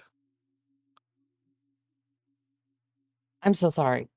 Okay, Go again. I'm so sorry. it's okay. While you are recovering outside one of the tents, and you're sort of laying there, eyes closed, resting, you feel a presence, a couple presences actually, and you hear a voice you recognize as that of Mr. Witch, one of the two uh, uh, individuals that run this particular carnival. Um, and he is standing above you, his hat on, peering at his watch. Um, and he looks down and says, "Court, you've the past couple days been sort of shirking. You've been practicing and you've been looking for Gleam, but well, did you at least find her?" I, Mr. Witch, I saw her, but it's not her. It's not right. Something really dangerous is going on tonight. I can't balance. Something happened to me up in, something is really wrong. He clicks his tongue a few times, which my mic apparently won't pick up for Discord. So, oh, Court, oh, Court. Well, come on, get up, Northwind, if you will. And Northwind, the young treant, yeah, sure, dude, no problem. Uh, picks you up. Just hey, Court, just let me know if you want down, dude. Otherwise, I'll just yeah, we good. I'm gonna follow them. Okay. Hey, Mr. Witch, I saw a gleam, but she was spectral. Like there's some kids who saw something weird, Where memories getting taken. Something is really not right here tonight, Mr. Witch. we're going there now. Just come along. And another figure, this one considerably taller and skinnier, dressed in a jester's outfit in red and white, diamonds and stripes. His face painted, much not horribly dissimilar to your own. Is it this fellow on the cover art? Mhm. My bestie? Mr. Light, who, like Mr. Witch, you've met them once or twice, but most of the work gets done through Nicholas Midnight, and it's almost disconcerting not seeing a huge toothy grin on Mr. Light's face. He looks worried, and is looking at Mr. Witch, and when he notices you looking at him, he plasters that smile on his face, but it's not quite the same. Excuse me. And well, if it's started, we'll have to. Well, come along, Northwind. Come along, Candlefoot. Let's see what we can do. And they lead you through the streets through the pathways of the carnival over to the Blink Dog tent. And Mr. Witch pulls back on the flap, opening it even wider, even though it is fully wide open because of the small entourage with him. And Hemlock, Arlen, and Banner, the three of you, for the first time, see these two individuals. Mr. Witch, um, he's a little portlier in his fine suit and top hat, and Mr. Light in his jester's outfit, carrying a very strange looking scepter. It's a couple feet long with what looks almost like a weather vane on top. Uh, and he's it's hard to tell because he's sort of swirling it around as they're walking. Uh, there is a tall treant carrying Court, who you recognize as the small clown that you met outside the lily pads, and Candlefoot is there, and Mr. Witch peers at you all, looks at his watch, and then looks back at you all.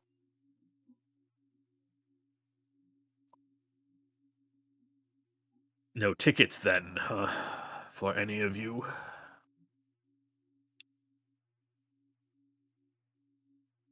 You should have tickets. Tickets, please. Our chaperone was trying to find them, and um, well, I did not return us to the cart, and we found this one here. And he lifts Arlen, whose parents seem to be elsewhere, and we sort of got wrapped up in the events. He sighs heavily, and Mr. Light is actually the first one to speak. Oh, oh, my poor little singing cricket, you shouldn't be here without a ticket. And Mr. Witch nods very solemnly. Northwind, if you would please escort Court to his wagon and take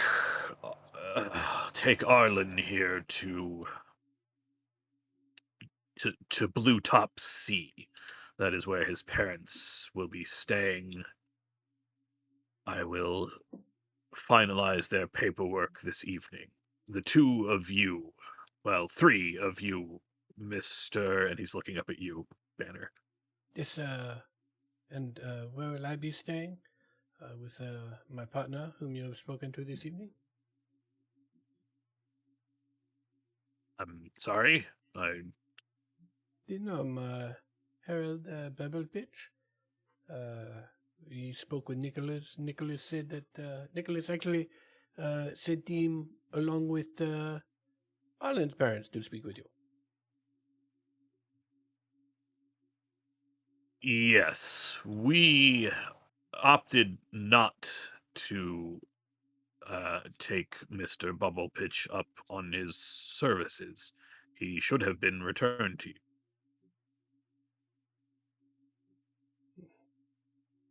Well, that is quite odd. I mean, you have a lily pad chess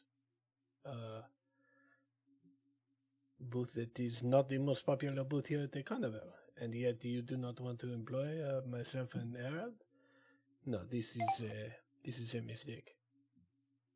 Mm.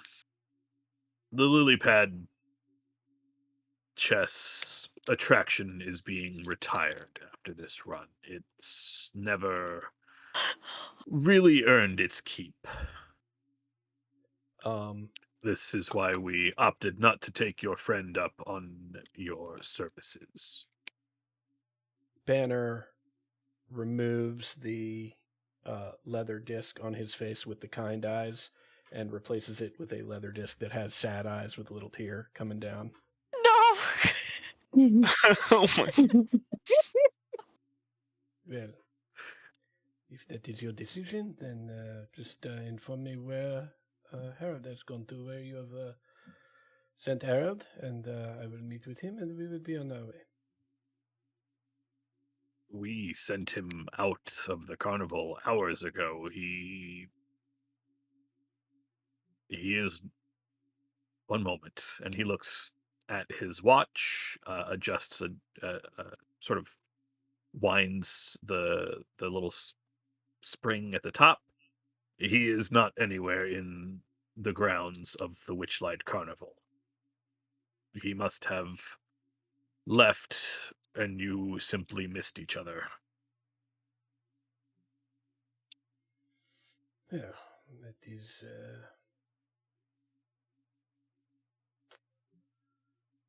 It is highly unlikely. We have been traveling together for quite some time, and have it very much down to a science. But if you are certain that he is not here, then I will bid you all adieu.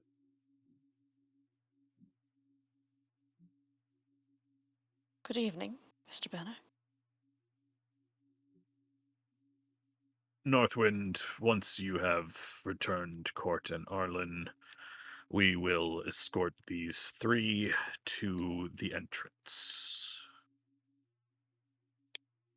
It's a shame that you could not visit us under more enjoyable circumstances. I hope that should we ever be in your neck of the woods again, well.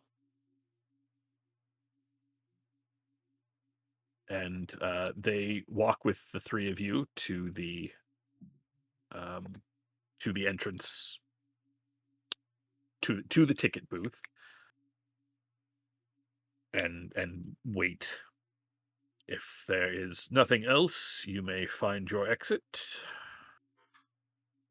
Banner will turn to the ticket booth. Is Nicholas in there?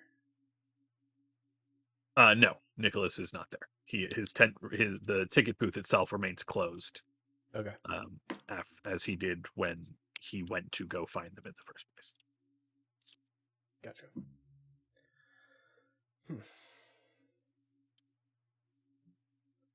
Yeah. Very well. I will return to my previous spot and see if Harold is there waiting for me. Good luck to you. And to you, I hope your memory issues are resolved as soon as possible. Yes. Hemlock, go ahead. No, Banner's just going outside, putting his box back down on the ground, and then sitting cross-legged on top of his box, waiting.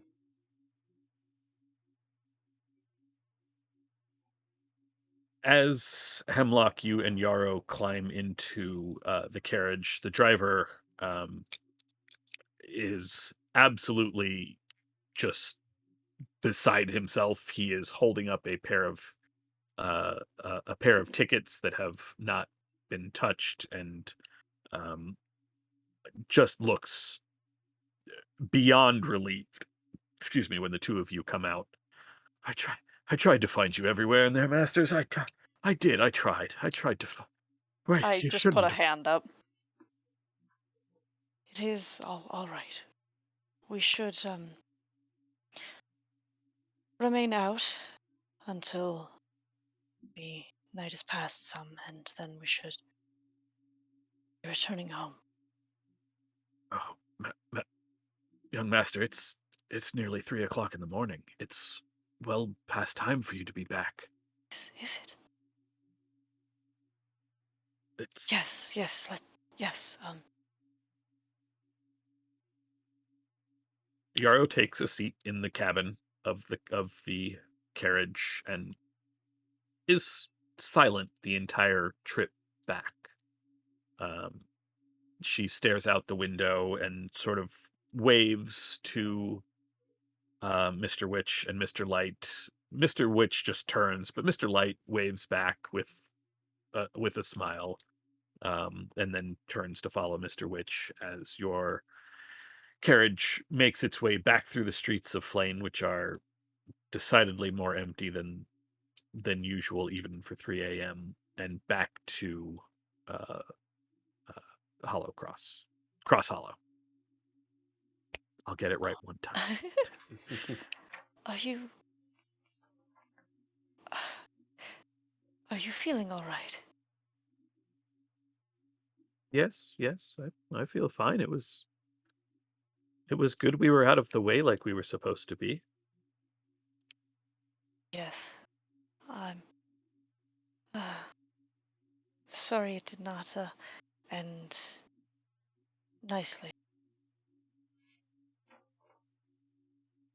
I still had fun. Candlelight, er, candle. The man at the lily pad place, he snuck me this, and she holds up a unicorn horn full of candy. Even though we didn't win, he felt bad while we were waiting. He smiles. I think until we perhaps know what it is that has affected us, might be best if we keep keep it to ourselves. If you think that's best. And she goes back to looking out the carriage window. Back in the Witchlight Carnival, in one of the older wagons, and a little bit smaller than some of the others. Arlen, your parents are absolutely beside themselves. Obviously, they have just finished. They explained that their performance was a dry run. That they did not a dry run, a trial run. Excuse me. They did not, and because it was such a success, they were hired on. But they absolutely are furious that Durlagron did not do what he was supposed to and keep an eye on you. Um, oh, and as you can hear them sort of arguing with Mr. Witch outside this wagon, but because of the nature of the wagons, you can't really understand what they're saying until your parents come back in. And your mother has has a plate of food made up and sits down on the bed with you. Arlen, tell me what happened. What? Well, I was playing fetch with the Blinking dogs, and um, there's a kid, and they get me the ball back, and then I kind of got a little wobbly, and I looked down, and I had lost my foot. Um, I'm sure it'll turn up somewhere. I lose things all the time, and I just, with a little luck, it'll show up somewhere.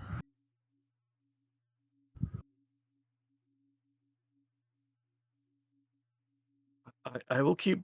I will keep on Mr. Witch and Mr. Light and see.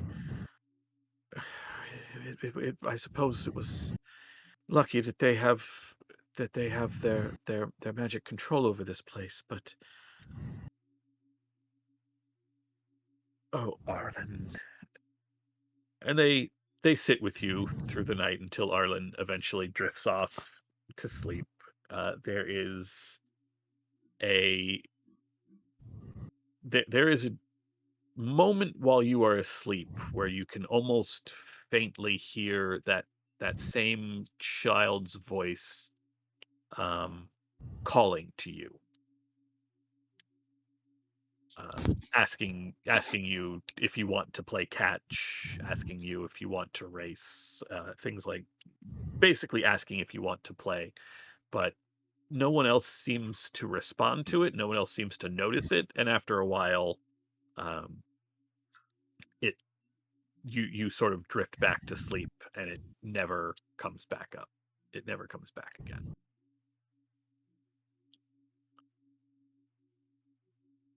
Court. Northwind the Treant eventually takes you back to your tent, and a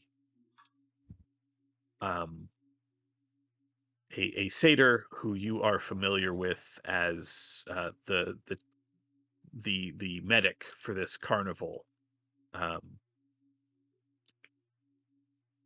is brought in. You're still a little bit in and out, um, but you can hear Northwind saying to um,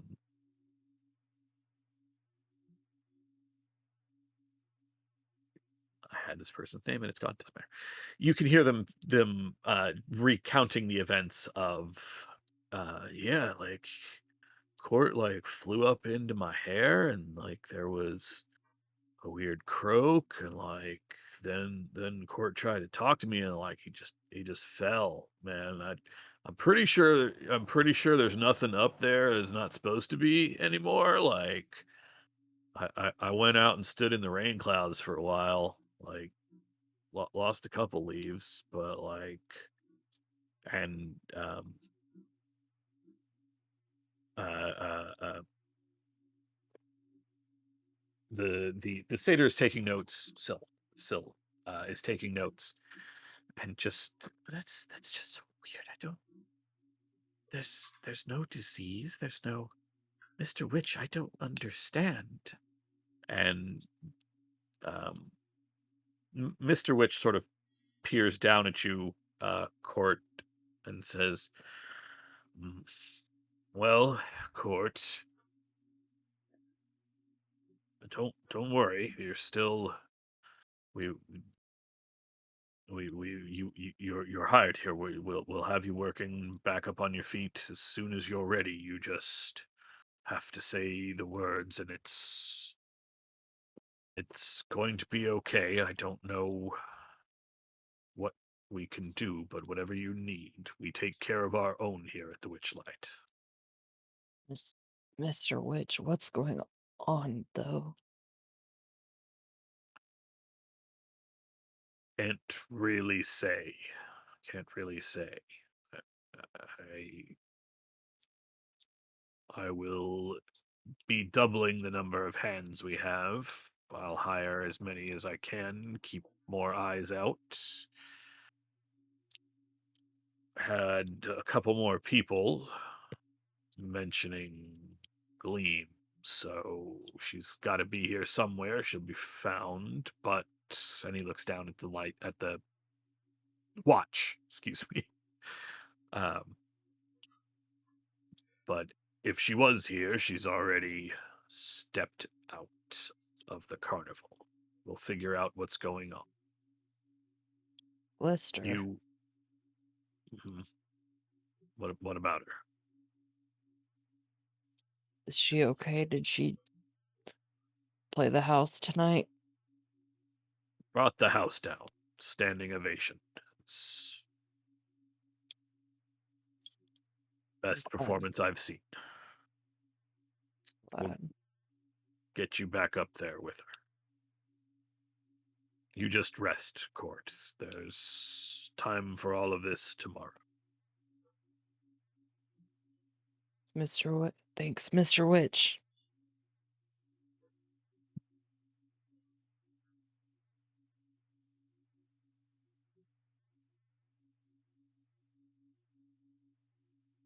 The moon eventually goes down and the sun rises over Flame. By the time it does, the Witchlight Carnival has already departed the material plane. Banner, you are the only one who sees it because everyone else around here has already gone back into town and gone to bed. The river rolls itself back up into the bright blue ribbon. The trees are coaxed by Northwind back into position. The tents collapse and roll themselves into one of the wagons. The horses sprout their butterfly wings, and just before the last of the tents, I'm sorry, before the last of the wagons takes to the sky, Banner, you see an elf, tall and slender and very regal, with long white hair, a mark on her cheek in the shape of almost a Y, uh, like a tattoo. She looks at you and she waves very sadly. And as the last wagon takes off, she simply vanishes.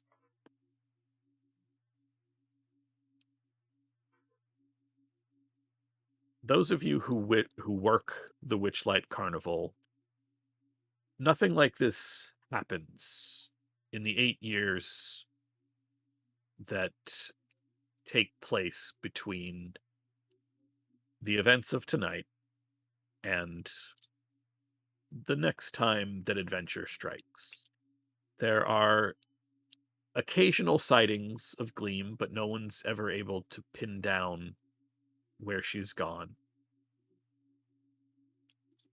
The occasional strange croak can be heard, but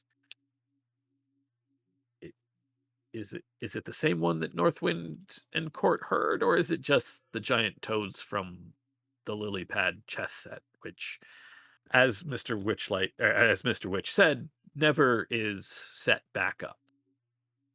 The toads are sent to work a few other attractions. Many simply spend their time in the ribbon river that surrounds the Witchlight Carnival. Those of you who remain in Flame, 8 years pass before you get the sense that something is about to happen. But we will get to that next week. First, there are 8 years that pass. 8 years of wandering, 8 years of studying, 8 years of learning stories.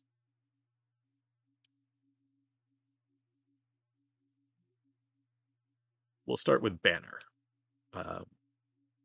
You have no idea what has happened to Harold. He should have been waiting for you, but despite waiting for several days, he never turns back up outside the carnival.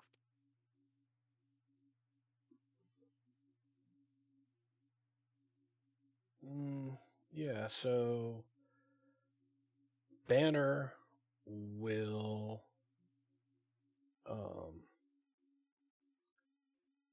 just start sort of wandering, looking for his partner, and I guess he'll start in Flame, that being the sort of closest town, but over the course of the next 8 years, the circles just get wider and wider, that he is wandering, trying to find his partner, and he's doing the best he can to continue on with the sort of gimmick. It's not really a grift, right? But gimmick that, he was doing with Harold to make money, but it's not nearly as lucrative without a skilled barker to attract the crowds and play up the angle that, you know, Banner is a construct made by Harold. So, um, and as he,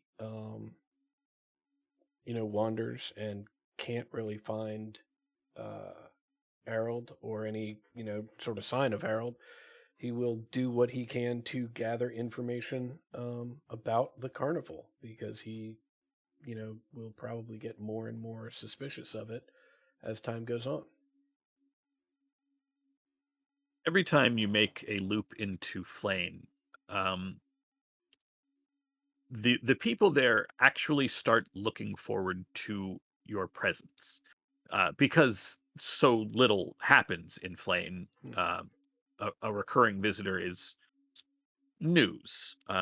Most of the people don't really ever take you up on the games, although you do among the sort of upper echelon of the city find a few people who are in fact devotees of Dragon Chess.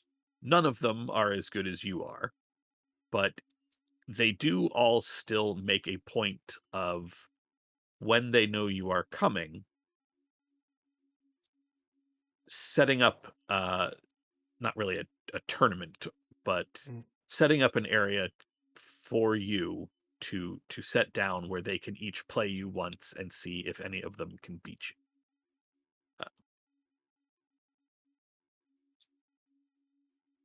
Yeah, I mean, I would think Banner would likewise, look forward to that and uh, would be very interested in the Dragon Chess tournament and would certainly do his level best to make as good a showing and as quick work with all of the um,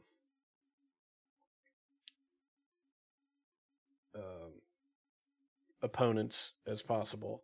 But every now and then on a visit on a game that is outside of the tournament and with someone who is um, not a novice, but not a particularly strong player, he just picks someone and will throw a game, right? But he's also skilled enough in Dragon Chess that he can throw a game without it looking like he's just tanking. Um, and that is a trick that Harold taught him, right? To try and keep interest up when you've got more than, one or two potential customers.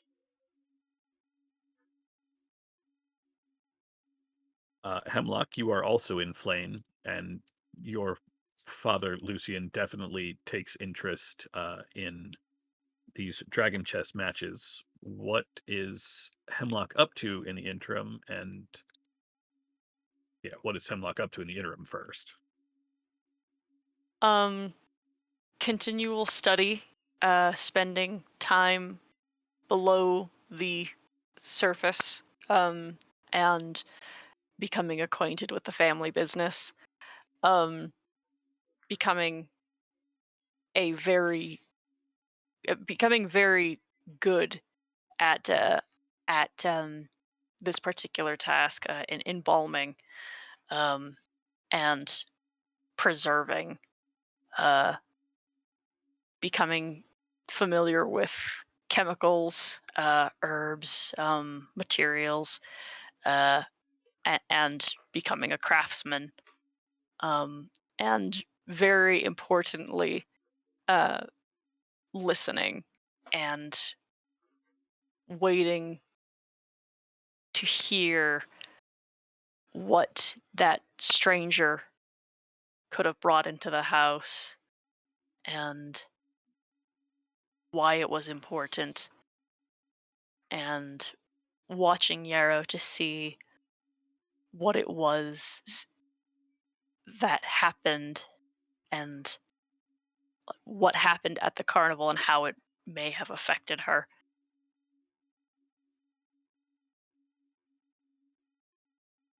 Over time, you see that it's hard to determine exactly what may have changed, but you do notice that Yarrow is um, a little less combative with your parents. She is a little more um, diligent in the same sort of studies. She doesn't quite push back as much on various subjects. She seems to sort of, I won't say take the easy route, but she leans a little more into sort of the expectations your parents have for the path that you two will take. Whether that is from actual desire to do this thing or just not being as willing to obviously fight against it, you do sort of get the feeling that whatever bit of rebellion is being done is perhaps being done quietly, if it is being done at all. It's a more personal thing.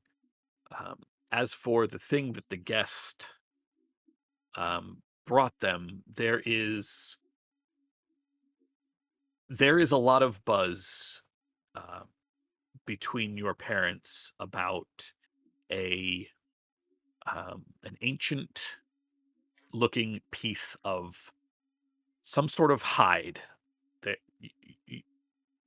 you do catch a glimpse of it once. It's not really easy to tell what it is from. It is um, some sort of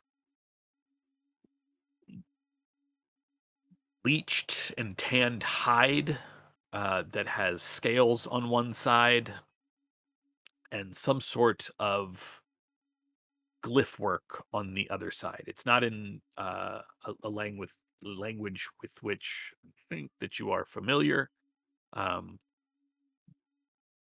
but it is very easy to tell that Valentine, especially, is um, quite excited by the prospect of whatever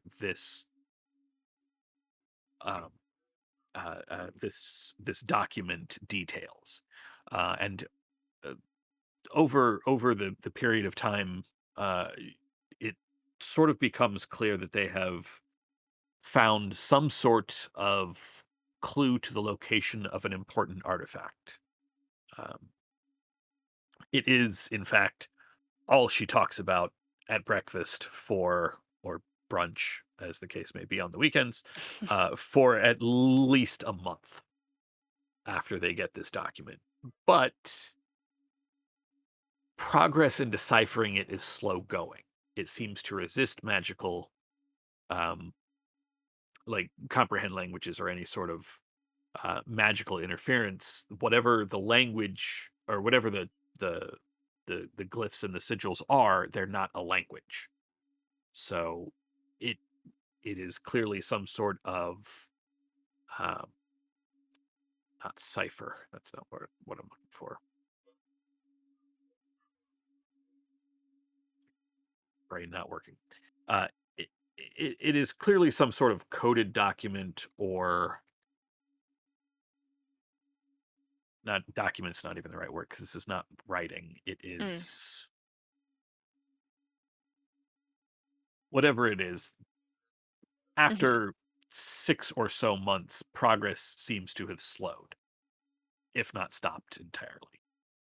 By the end of the first year, it is a constant sore point, and eventually not forgotten, but the realization is that there must be more of these that need to be brought and reviewed simultaneously to sort of not translate, decode. Mm. And so the hunt begins again, and the vulture-headed and foul-smelling individual does make a few return visits, but you are never asked to leave this time, in any of those times. And actually, towards the end, you are, um, even though this individual is never introduced to you, they are, by name. They are in the room several times, uh, while you are, sort of asked to demonstrate your abilities. Uh, and so you do occasionally still have to hear this sort of high pitched voice, but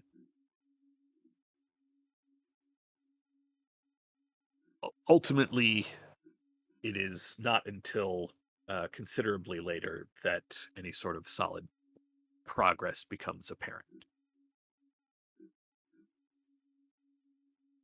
Court and Arlen, the the Witchlight leaves unexpectedly early from Faerun, and over the next couple years sets down in a number of different worlds, with which you are both somewhat familiar. After a while, Court, you have been to several of these places before. The first place you set down is a world called Kryn, um, where a variety of different, of peoples that you've never seen on any other world, um, visit the Witchlight Carnival.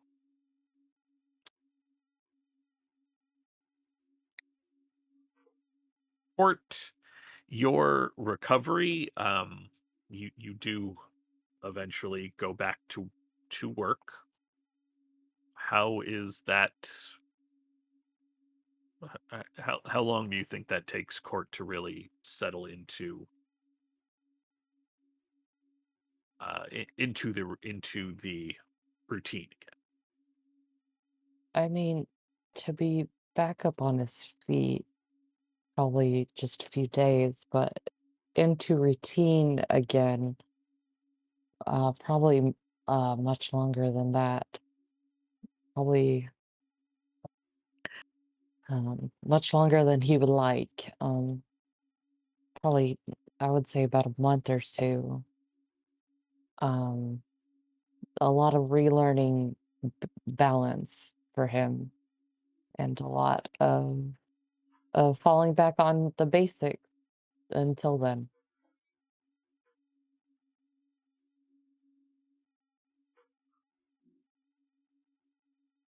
Blister is there with you for a while.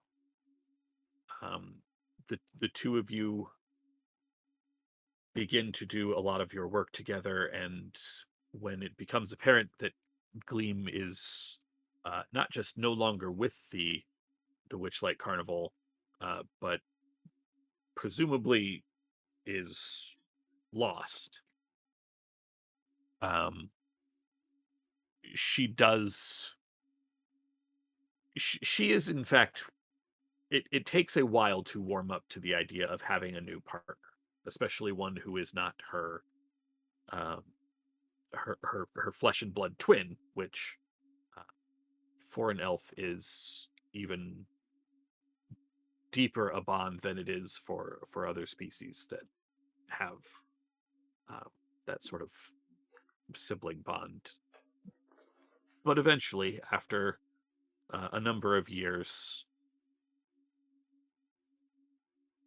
the routine is the trapeze routine is reestablished, and you do perform at the big top. Um, how does that feel for Court, being one of the main events for the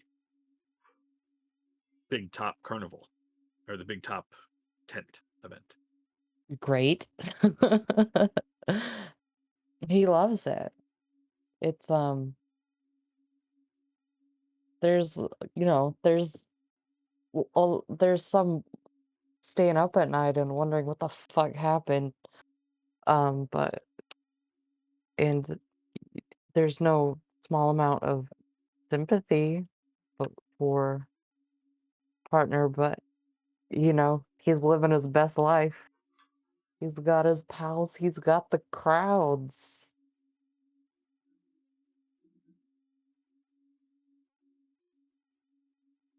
A couple years before you're supposed to return to Faerun, on a world known as Oerth, Glister goes in to speak to Mr. Witch and Mr. Light, and they have a very long conversation. So long, in fact, that you are asked to perform solo because this uh, whatever negotiation they're having is just very heated and very. They simply can't afford to not have the big top performance. And you go, and for the first time, you perform solo in front of a crowd full of wide-eyed uh, people of all kinds from this world, elves and dwarves and halflings and gnomes. And when you finish, Mr. Witch is there, uh, backstage, as it were, and he informs you that Glister is no longer with the Witchlight Carnival. You will be performing solo from here on out. He didn't say goodbye?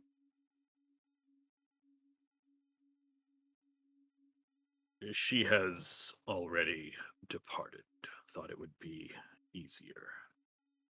She went to go find Glee. Hmm.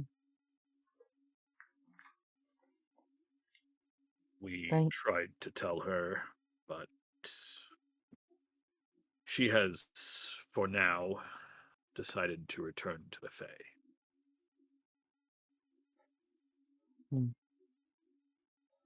Thank you, Mr. Witch. This is a big responsibility, Court. Yes, sir. I know you won't let me down. No, sir. Arlan. Shortly after leaving Faerun the first time, your parents are not only given their own event during the big top show, which is the sort of midnight main event of, well, not main event, the second main event of the carnival. The main event you come to know is the crowning of the Witchlight Monarch,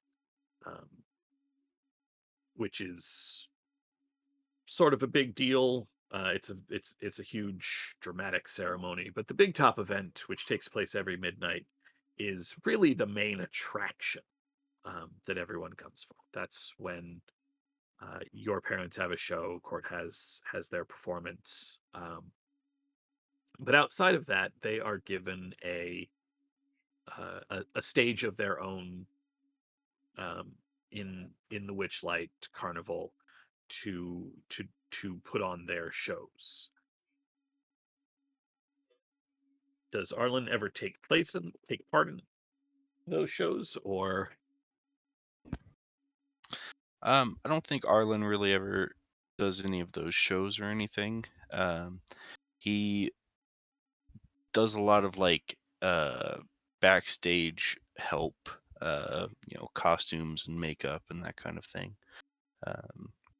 He gets familiar with most of the shows and stuff that goes on, but ever since the incident with his foot, he is very, very interested in ghosts and ghost stories. He's convinced that the kid was some kind of spirit and took his foot and left his ghost foot behind.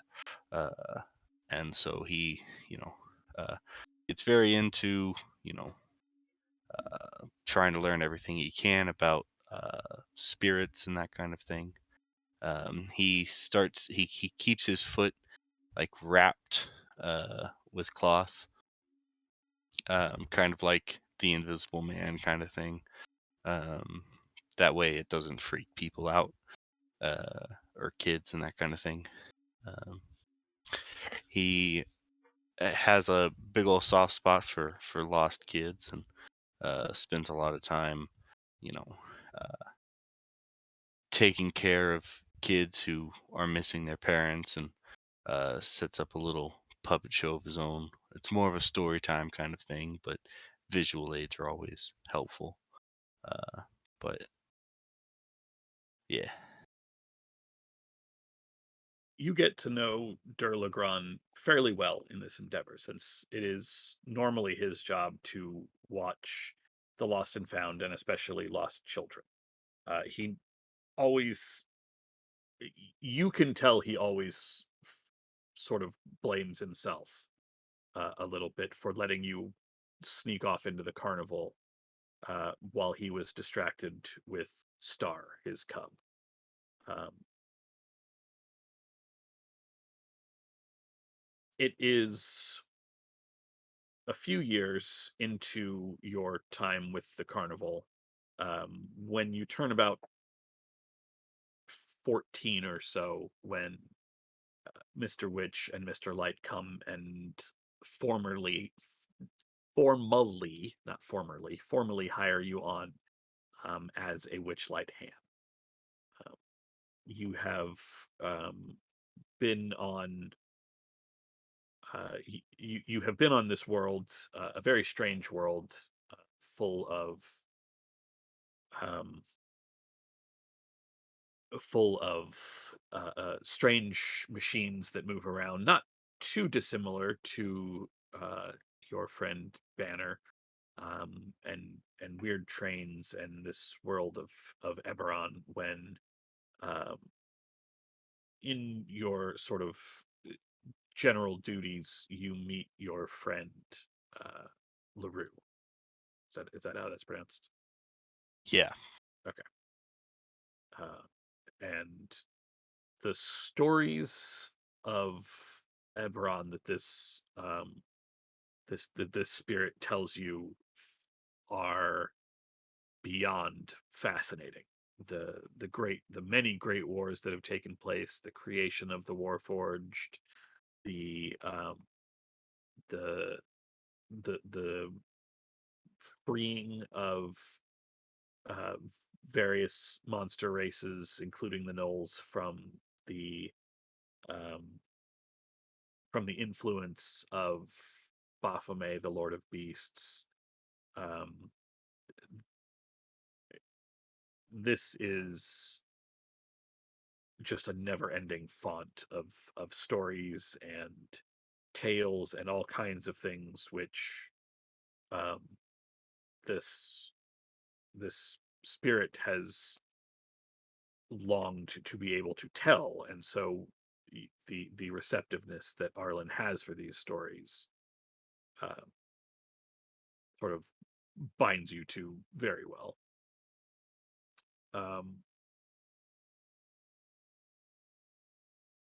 I guess one last thing, because it's already past one. I'm so sorry. Well, actually, I guess I will just turn it over to all of you and say, is there anything anyone wants to put forward for the interim time period before I keep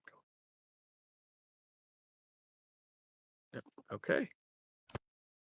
The only thing I can think of is just trying to very casually learn from Banner, but that's not going to go anywhere. I'm not going to be that skilled. To that end, if Hemlock comes out to play chess, at least on one occasion, Banner will tank a game to Hemlock because he recognizes her. Oh, that's a problem. Banner don't know that. Yeah.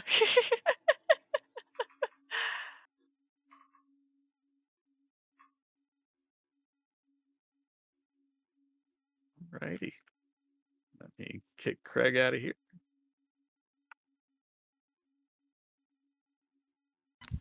Woo!